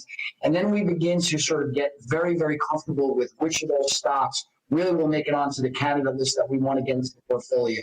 It can range from everything around timing, everything around what's going on within the specific areas of the industries that they're in. But the portfolio all time will reflect what we think are those best opportunities around, especially materiality. It doesn't mean we have a portfolio filled with high materiality stocks. Sometimes the best opportunity is a low materiality stock going to a medium or a high materiality. That's when the market has to reassess the company, must reassess its opportunity. And that's why we want to identify that and get into those stocks as early as possible. Going into the fund itself, here are the top 10 holdings. And you can see here it's an aggregation, if you would, in our top 10 of different segments, different areas. Software, we have Splunk and Ansys. One specializes in data analytics, which we think is going to be critical. The other does simulation software, which again touches mobility, but also touches 5G and other areas of the market. We're very proud to have these companies at the top of our list. MediaTek is involved in the semiconductors segment of the market. Global Technologies does more the industrial side of things, especially with toll and digitizing a lot of the roadways. Alphabet's in the portfolio. Again, we don't like to have mega-cap stocks in here simply because, again, we're differentiated. But hey, they do have a great opportunity in their Waymo division. We think that's a fantastic opportunity as a leader, if you would, in autonomous vehicles, autonomous driving. So that's why it has a prominent place here. And then obviously we have a number of other holdings. But again, if you want, we can certainly talk in terms of questions. We also have the industry breakdown. Clearly, technology is a big part of what we're doing, but we certainly have electronic equipment, auto components, electrical equipment. So we are keeping relatively diversified. And remember, I think the most important thing to remember about what we're doing is around the CASE acronym and how we define it. We have a very, very wide playing field. It's intentional. We want to play entire supply chain. We want to invest in this entire supply chain. We want to make sure that we have got the right balance of investments in any segment of the market. And then if I can, what I'd like to just quickly talk about is when you look at our portfolio, the one thing that stands out to me on a consensus basis, when you look at the estimates for the companies we own versus the ACME World Midcap, which is what we use as our benchmark, you can see that the portfolio, despite having a higher PE ratio, has a much higher growth rate on consensus estimates. If you actually used our estimates, those estimates would likely be higher by quite a bit. And that's the exciting part of again, what we're investing in and why we find it so intriguing. And then lastly, let me just finish on performance. Going into the pandemic, quite frankly, we have been focused on companies with very strong balance sheets, quite frankly, companies that, again, are playing thematic trends that act as tailwinds, and we think we're going to be very important in what they did. And I think that manifested itself very well in how we were able to hold up, generating, a very, very strong return, and holding up better than the equity on a year-to-date basis. You can see we had a slight gain versus a decline of 12%. And then going back, obviously, over the trailing year, up 23% versus basically the index being flat. So I think I'm right at my 20 minutes, and I appreciate you hearing me and listening, but I'm happy to take questions. Gracias, George. Thank you very much, George. Thank you for that presentation. Let's go to the questions. We do have several already, and there's one. Okay, you can hear us, right? Yes. Okay, perfecto. Yes. Sí, perfecto. Well, you were talking about the pandemic and mobility, and there's actually a question that's saying, how will COVID-19 impact your forecasts in this mobility thematic? Because a lot of people won't be traveling to their offices or to the malls anymore. So how do your assumptions change now? Well, I think that what we are going to see for now is clearly more emphasis on personal vehicle usage. I certainly think that is going to accelerate. And we want to be very careful of selling more internal combustion vehicles and now beginning to think about how we can broaden out the alternative use of, obviously, electrification. But importantly, we have to realize that a lot of the existing infrastructure and the movement, once we get through this pandemic, once we are hopefully behind us when we start to see resurgences and that begins to fade, we are likely to return to at least some form of again, going back into our offices and communicating and being together. And I think we have to get ready for that aspect as well. And I think that when you think about mass transit, so utilizing whether it's trams or whether you're using trains, clearly there's going to be an emphasis on autonomous technology where you don't have, manned vehicles, manned transport. So getting more of that out, because again, they're the ones that would be most affected by people getting on and off, obviously the trams. But we're going to see, I think what we're going to see is innovation around the design and the usage of a lot of our mobility. I don't know how we can configure it. I think that's something that tends to drive innovation when we encounter something like this. So we're excited to see. But right now, the bigger focus would be on personal vehicles. I think more people are going to utilize vehicles. But we have to get innovative around even the ride sharing. I think you've seen ride sharing usage go down. I don't think people necessarily want to own more cars. It's an appreciating asset. It's not a very good asset, quite frankly. But, we have to be innovative in that perhaps we can line the headliners of vehicles with UV light that can sterilize. There's a lot of things that we can think about. And what I find is these pandemics begin to push you towards those solutions. So our job as investors, the individuals I showed you on those pages, we have got to stay in focus. We have got to focus on where the initiatives are coming into play, and quite frankly, what is real, what can develop, what can we do, because the world is not going to stop, and that's the bottom line. Hay preguntas también relacionadas. There's also some questions about the turnover in the portfolio. Is it now higher because obviously companies that are very innovative sometimes are overtaken by another innovation and they kind of drop out of the curve. Does that mean that the churn or the rotation is higher in your portfolio than in most? I would not say it is. I think we expect to have turnover of somewhere between 50 and 70%, and I think we're at about 70% last I checked. I would tell you that we were very comfortable going into the pandemic with the companies that we own. And we don't own companies for the next quarter or 2 quarters.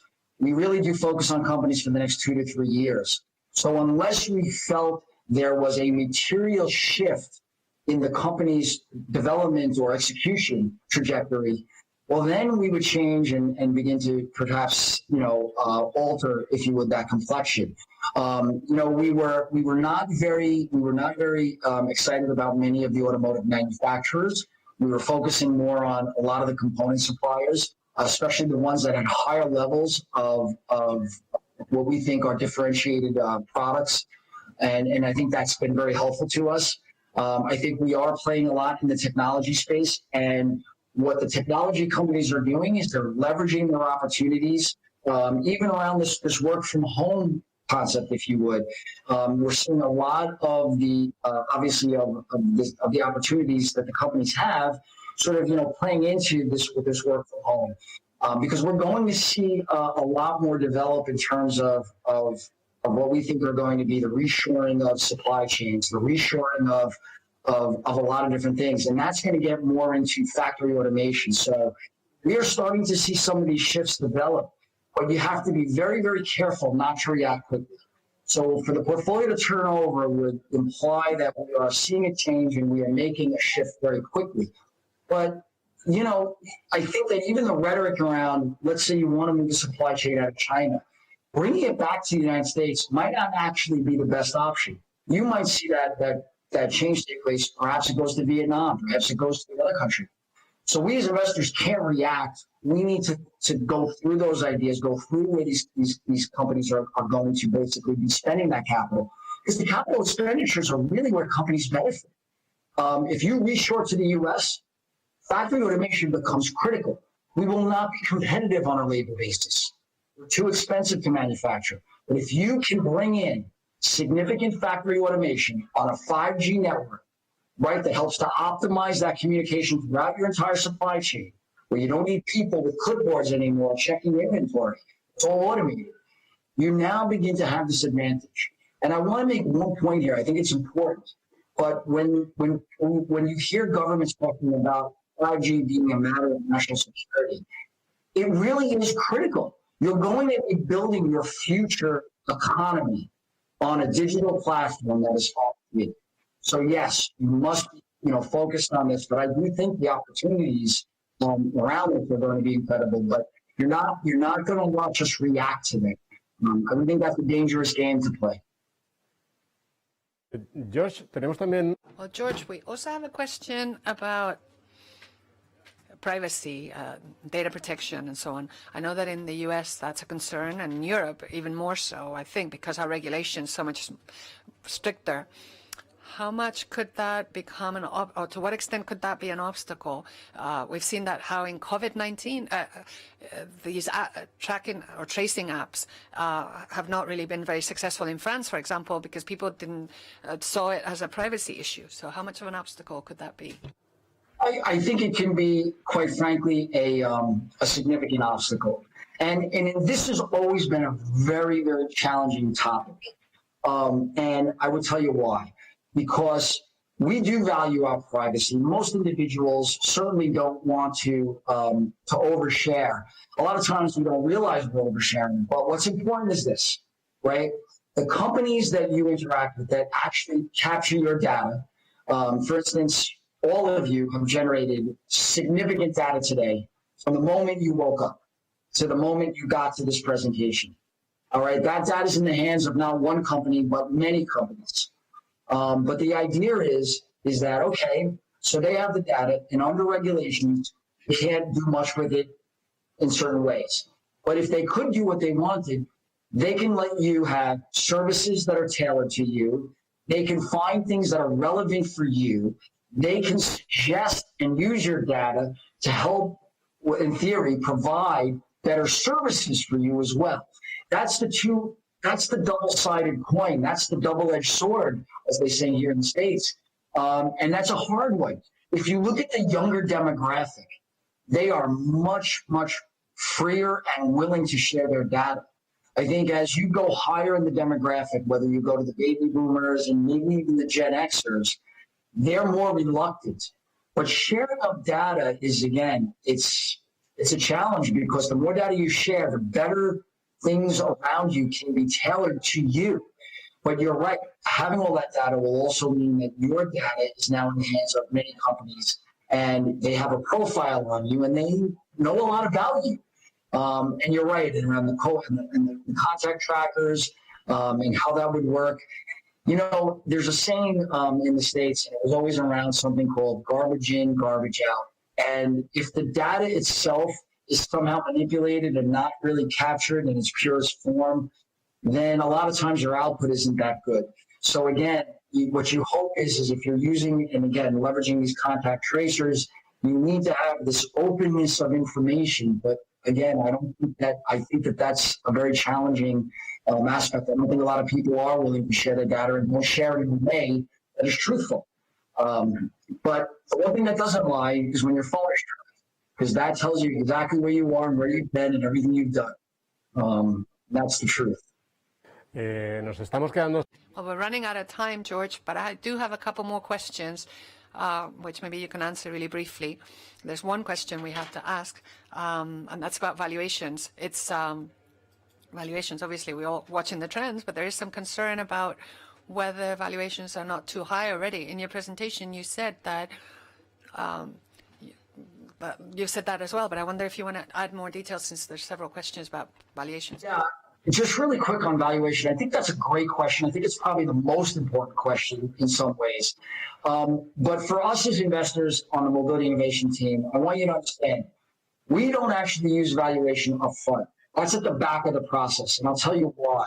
What we want to do up front is we want to understand the companies and their unique position, and something that we call is earnings power, right? Earnings power is it's probably a box people check, but they truly don't focus on the ability of the company to generate that earnings. And if you think about a PE valuation, it's simply price over that earnings number. So if price is accelerating and the market's getting excited about a company, and you've got an earnings number that doesn't actually get reported until every quarter, well, then clearly you can see valuations begin to get expensive. And as you go further out in time, it gets expensive. But if you underestimate the earnings power of a company and don't appreciate the earnings power of a company, then what you don't realize is that stock that looked expensive today is actually relatively cheap. And in some instances, very cheap. Because, and I like to use like Amazon as a great example. And I'll never forget when that stock was trading at $300 per share. But if you understood that this was a company revolutionizing, not just an e-commerce company, revolutionizing distribution, revolutionizing logistics, revolutionizing the way we can get product to individuals. Then on top of that, began to model out that little tiny division they had at the time called Amazon Web Services, which wasn't broken out, but it was still a part of their discussions. If you were able to model that out, you would have realized the earnings power of Amazon at that time was almost limitless. And here we are today at $2,700 a share for that stock. And many estimates will tell you it's going at $3,500 or $4,000. That's just an example. Always context the valuation. The biggest problem with evaluation is if the company cannot deliver on earnings. And that's why you need to be that's why you have to have a robust research platform that is very, very deep on the companies and getting an understanding of where that earnings trajectory goes. But again, I'll stop there because I have more to say, but I'll stop.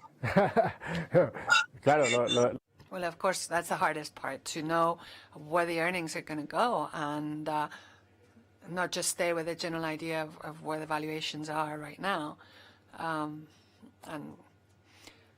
Well, we're finishing, almost done, but let's have just one more question. Most of your portfolio, the companies are based in the US. That's a market that has been performing really well. But how long can it continue to lead earnings? And could that medium term become a risk to have such high exposure there? Yeah, so, right now, the reason why the predominant U.S. exposure is only because that's really where we're seeing the opportunities. We've done a lot of work and we're doing a lot of work in Asia, especially around China, doing a lot of work in Europe, quite frankly. And again, because if you think about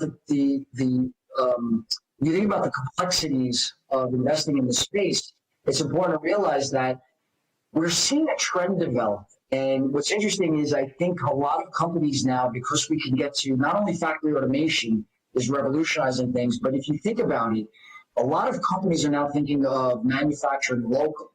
So now we have to think about, again, how they're going to invest rather than building a plant in one country and shipping all over the world.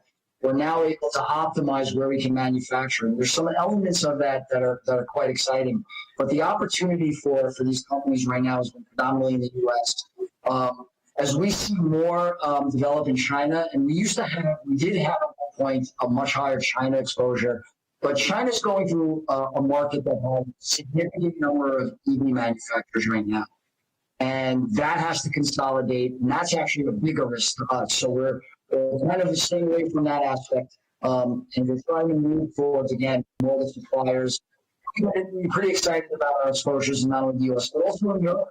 And we're going to continue to do more work there. And I think you're going to start to see, again, as we see better opportunities, the portfolio will shift towards those better opportunities. Muchísimas gracias. Thank you so much. Thank you so much, George, for your time. It's been a pleasure talking to you. I could spend another 20 minutes because it's such a fascinating topic. So many more things I'd love to talk to you about. There are some very interesting things taking place. Muchísimas gracias. Well, thank you so much for your time. It's been a pleasure. Thank you, George. La votación de esta, tanto de la idea de inversión que nos... So now we're going to score George's investment strategy and also his presentation. So what did you think about this investment approach, investing in mobility? The countdown starts now. fintech.com/BIOS, all caps, to cast your vote. Your feedback is very important for us to keep on improving our summits and meetings. So your input is essential. We have another question for you. Did you like George Saffay's from Pierre Mellon's presentation or not? How much did you like it? Ahí está, últimos segundos para votar. Vamos a pasar ya a la última votación. Vamos a pasar ya, perdón, a la última presentación. Ya tantas ideas tan interesantes que uno ya se confunde. Pero vamos a pasar a esta última. So now we have one last presentation from the east coast of the U.S. We're going to travel all the way to the west coast in San Mateo, close to San Francisco. So Franklin Templeton is the last company that will make a presentation. Dreams, of course, are related and have a lot to do with hard work. And your aspiration, of course, should be ambitious. That's why we try to anticipate the future and adapt our efforts to new developments, looking for results in line with our customers' needs and not in line with market indexes, principles that have guided us for more than 70 years.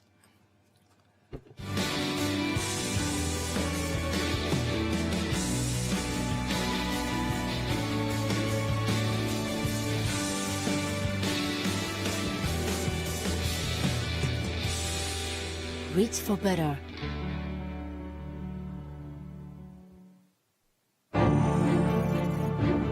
De la costa este nos vamos.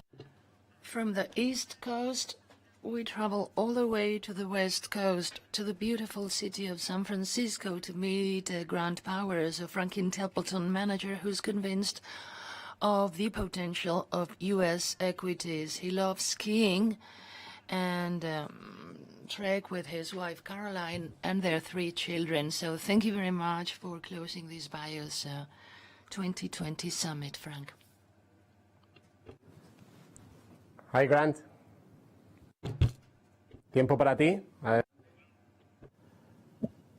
Can you hear me? Yeah. Are we good? Yep. Excellent. Thank you. Thank you for having me today. You're welcome. Yeah. So I thought today, actually, one of the best uses of our time as I dial in, and we were having a little trouble sharing the slides, so they're going to go ahead and push the slides out while I speak. But, you know, ultimately, I think what I wanted to come here and talk about today was just some of the big investment themes that we're focused on over the next decade, and how we're viewing not just, you know, U.S. equities, but how we're viewing the broader investment landscape across the entire globe. And maybe at the moment I'll pause for a second and say, how is my audio? Can you hear me? Are we good? Yeah, so the audio is good. Yeah, everything is good. Thank you. It's good to check. So when I think about, you know, what are some of these big investment themes over the next decade, and how can we participate in them as investors, and how should we be thinking about the investment landscape and the investment world? You know, with the Franklin U.S. Opportunities Fund and the Franklin Equity Group, we're based here in Silicon Valley, in California, and it really has given us a front row seat on some of the innovation and change, and really the dynamic sort of market action that we've seen take place, not just in technology, but really take place across many different industries. And if I go ahead and flip to my first slide, and we talk about, you know, the industrial revolution, and how many people are calling the idea of digital transformation the 4th industrial revolution. And I mentioned that what is started in technology is now starting to spread out beyond technology to consumer, to healthcare, to transportation, to energy and materials. And I think the idea there is we are moving from an analog-based world to a digital-based world. And we're seeing that digital transformation or disruption really rattle many traditional old line industries. So one of the areas that we're most excited about for investing over the next decade is this idea of digital transformation, which is a big, broad theme, but it really will ultimately touch almost every industry around the globe. And it's in many ways what started in technology is moving beyond sort of the traditional PCs and semiconductors and software, and migrating into many of these other industries. And the pathway that it has taken is pretty bold. You know, we all understand what the PC revolution did for consumers and for corporations. I think we all have a good sense of how mobility has essentially freed many consumers as well as many workers to work remotely, to move around with a smartphone, and essentially have tremendous computing power in their pocket. But this 4th revolution, this 4th wave, is going to be sort of the unification of all of these. So it's the computing power, it's the access and mobility that 5G will bring, layered on with all the data analytics and artificial intelligence, which are ultimately going to allow businesses to make better decisions, to be closer to their customers, to have higher profit margins, and react quicker into the changing marketplace. And so, you know, my slide here around 4th industrial revolution and disruption of technology, I'm really trying to highlight that as a big picture sort of view that we are seeing tremendous change take place, not just on the technology side, but it is really permeating every industry out there. And I'm going to spend a little bit of time and talk about some of the big investment themes that are all really layers beyond this idea of digital disruption. So, you know, first and foremost, what we're seeing in the financial sector. So we're seeing e-commerce, fintech, digital payments, there's a real good sort of proxy for this idea of digital transformation, right? We all understand what e-commerce is and how e-commerce is changing the way consumers shop. But beyond e-commerce is a huge layer of changing the way we actually use money, and the idea of migrating from a cash-based economy to a digital or electronic currency-based economy is going to have profound effects to the financial sector, to the way consumers spend money, the way consumers interact with merchants. And the beneficiaries of this will be very broad. It's going to be the companies like the Visas and MasterCards that operate the payment networks. It's going to be companies like PayPal that essentially are enabling digital purchases and e-commerce. But the layers of electronic transactions will continue and go beyond the individual sort of movement and the individual payments, right? So we're seeing companies like Market Access transform the way bond markets are essentially transacted. So bond markets have traditionally been a phone, pick up the phone and call another broker to transact. We're now seeing electronic payments and digital sort of transactions take place. Within the video game world, you're seeing what we call microtransactions, allowing consumers within a video game to make specific purchases on the fly. And that digital payment and digital platform and sort of transformation of finance is going to continue as we go forward. And I think we can all see it transforming the asset management industry. We can see it transforming the investment banking industry. And I think ultimately it's going to really transform the traditional banking industry. The traditional retail banking storefront where you go to transact will ultimately sort of go away. And we will do everything via mobile or through a virtual banking because you'll have the security and connection there to make that work. So we think that in the context of digital transformation being a big, broad theme, the financial sector will see a lot of change in the next decade. And there is a tremendous amount of investment opportunity in the financial sector, and we think it's going to continue for many years to come. One of the other areas that we think is really primed for change is the healthcare sector. And the amount of innovation that is taking place within the broader healthcare sector is really anchored in a couple of key areas. So, you can see from my slide that the healthcare innovation, it is backstopped by this tremendous need that we see out there from a rising, it's not just middle class, but rising aging demographic around the globe. That is increasingly going to be demanding not just more healthcare, but better healthcare, more efficient healthcare, better drugs, better treatment, better access to doctors. And that can't be accessed through the traditional sort of patient-doctor sort of paradigm. We think that healthcare is going to see a tremendous amount of change, not just on the biotech and the pharmaceutical side, where we'll see a lot of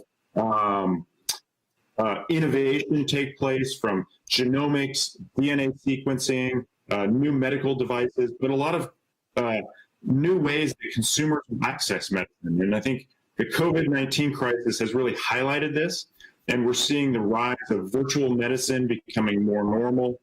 I think consumers and patients will access doctors in a much different way over the next 5 years. And that's going to create a lot of investment opportunities, not just in the medical device sector and the biotech sector, but also in the healthcare services sector. And we think that that is an area that is really ripe for a lot of change, a lot of innovation, and is going to be a great place to invest over the next decade.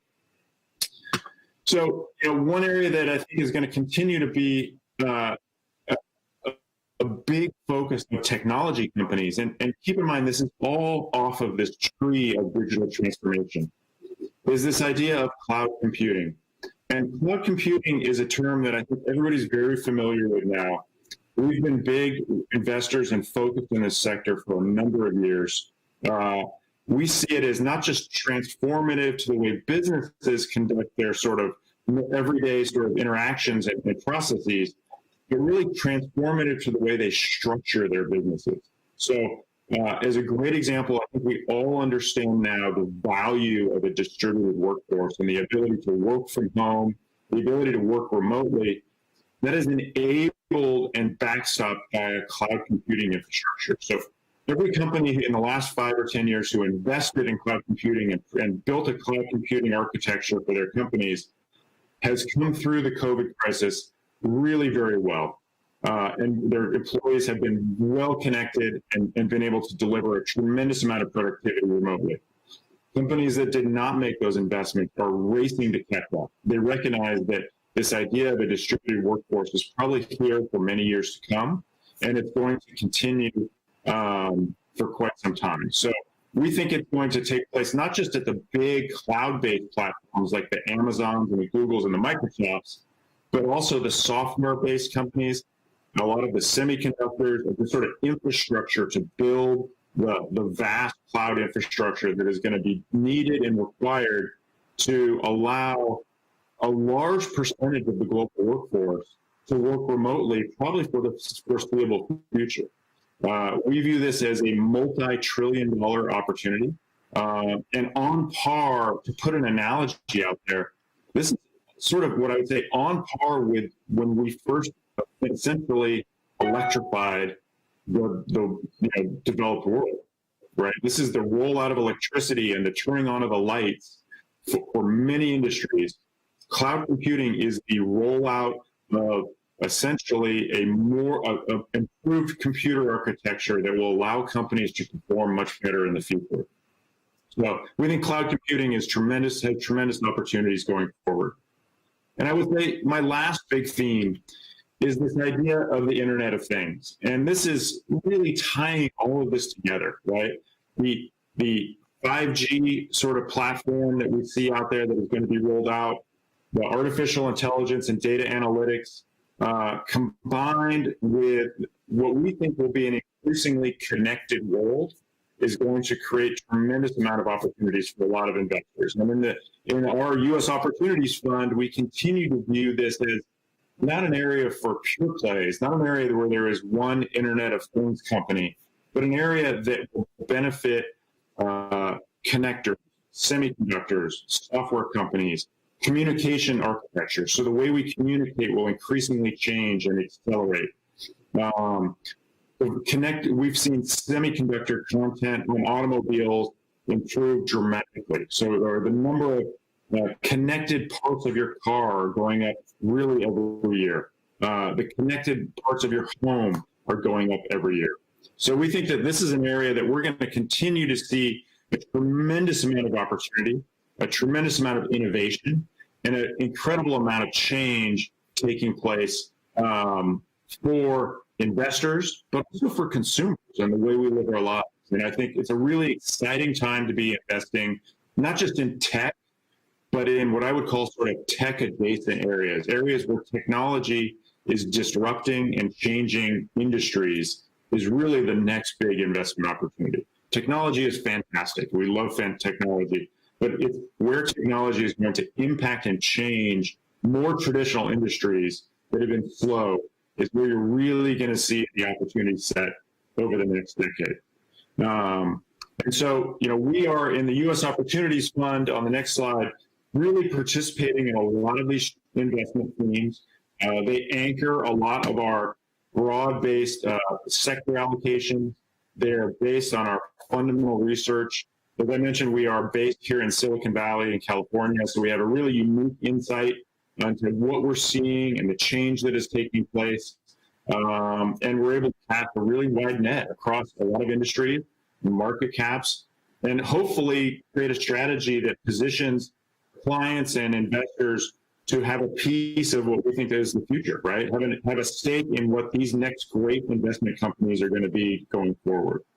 So I think maybe with that, I'll go ahead and pause, and then we can have time for some Q&A or proceed from there. Great. Gracias. Well, thank you very much for your presentation. It was very interesting. We have some questions for you. fintech.com/BIOS, all in caps, to ask questions. So to start, my first question, you've talked about these investment trends or themes for the next few years where technology plays a very important role. But of course, future connectivity and the opportunities it will bring, I mean, the market is very much aware of them, right? It's nothing new. Well, you know, they told me that in 2008 as well. So I think the reality is it's nothing new because it's been already in process for the last decade.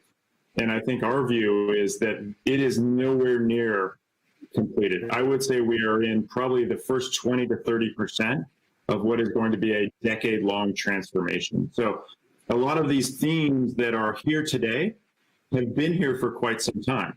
But by taking a long-term view and looking beyond the next few quarters or the next year, what we are going to see is a world that is going to be tremendously transformed, and a number of industries are going to be disrupted, and new winners are going to emerge from this. And we're taking a very forward-looking view. So I think our takeaway is that, yes, these ideas are somewhat well known, but I think the market, as well as many investors, underestimate how big these trends are and how long they're going to last. Nos preguntan si... We have another question. Do you take ESG criteria into account when selecting your investments? Absolutely. So while we are not a ESG only fund, ESG is integrated and part of our investment research. So our analysts do a tremendous amount of in-depth, not just ESG analysis of companies to understand the risks, to long-term sort of sustainable, consistent growth. We also are very active with our companies in addressing their board of directors, any areas that we may view as risks or change they may need to pay attention to. And so we're doing it at the individual level. And then Franklin Templeton as a firm has a large ESG group as well that is advocating and pulling together the combined sort of investing power of Franklin Templeton to not just enact change and advocate for areas we think are important, but also to make sure that our companies understand why ESG is important, why ESG matters, and why it matters not to us as investors, but to our clients on the other end. There, we have here several questions that have to do with ETFs or passive management funds, I mean, in the technology sector, to invest in large companies where these transformations are taking place. Yeah. So I would say with the big ETFs, you get a passive approach to the broader market. And so you end up with a portfolio that is very heavily weighted and tilted towards a very few number of names. And now we own a lot of those names, and we actually believe that they are great companies. But I think structurally we are underweight relative to the broader indices, many of what we would call the FANG names, right? The big names. We are very underweight Facebook. We are very underweight Google. We do not own Netflix. We have owned Netflix in the past, but we sold it. We took profits. We've sold much of our Facebook position over the last couple of years, having owned it since the IPO. So we participate in a lot of these, but we think the real area of interest for the market is not these big global mega cap companies, but many of the businesses under them. Sort of the next generation of leaders is where I think active managers can add value, where we can focus. And as I said, being in Silicon Valley, we get to see and understand a lot of these companies as they merge sort of into the public marketplace, but also as they sort of start to show up on the radar of a lot of the big tech companies, because often they are the ones that tell us who the biggest threats are. And keep in mind, there was a very big search engine out there that dominated the market until a new search engine came along. So Yahoo was what everybody used, and then Google came along and basically took all the market share. So we're always looking at this world of disruption and change and recognizing where we can find the next big disruptor. And you don't get that with the passive indices. You don't get that with the ETFs. You get a much more sort of backwards-looking market view. We like to be much more forward-looking. Vamos a ir terminando. Yo hay una pregunta que es interesante para conocer también tu proceso de... We have another company, another question. I mean, you've talked about the Internet of Things as one of the investment themes. Could you give us one or two examples of companies that you consider to be exemplary, that are actually taking full advantage of the potential of the Internet of Things? Yeah. So, as I said, the Internet of Things it's an amazing concept. And what it really means is a much more connected world, right? So I would give you a couple of companies that I think are going to be big beneficiaries. First would be a company like Amphenol. So Amphenol is what I would consider to be a very low-tech company. They make small connectors, semiconductors, and they almost entirely are applied into industrial or automotive applications. So the reality is it's not a sexy company, but as we see the content increase in automobiles, washing machines, refrigerators, your home connected from light switches, heating and air conditioning, that means you have more content, more connectors. So you've seen the number of connectors in automobiles go from a few hundred probably 10 years ago to a few thousand today, and it's probably going to 10,000 in the future. And companies like Amphenol that supply these connectors that allow more communication in the car, more sensors, more devices are going to be one of the big winners. I would offer up another company that I think is really interesting as well and is slightly different. It's a company called Twilio. And if you're on the Internet of Things slide, it shows there. But Twilio is essentially the company that is helping connect you to a lot of that data. So when the back end of the Internet of Things produces conclusions or notifications, Twilio essentially is what connects to you as the customers, right? So a great example, if you get a text message from a restaurant that says your reservation is time, or you get a text message from your bank that says your check cashed, that is Twilio. You're connecting a traditional old line business to your mobile phone, bringing you closer to that company, but also notifying you in a very efficient way. So that's sort of an example. The Internet of Things is a very big, broad topic. And so we tend to focus on the companies that are the suppliers and the enablers rather than one single company that benefits. Okay, Grant. Okay, Grant. We have no more questions for you. Have you finished your presentation? Do you want to add anything else? Just kind of conclude with, you can imagine, this is a very exciting time. There's a lot going on outside of the crazy macro, right? Outside of COVID, outside of the global economies, behind the scenes from a tech standpoint, an innovation standpoint, it is not slowing down. COVID has not changed the way these companies are doing business.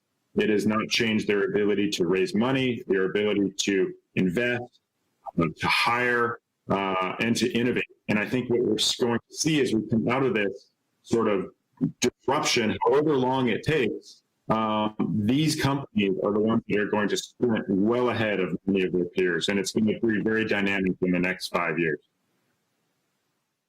Pues muchísimas gracias por tu tiempo. Ha sido un placer tenerte con nosotros, Grant.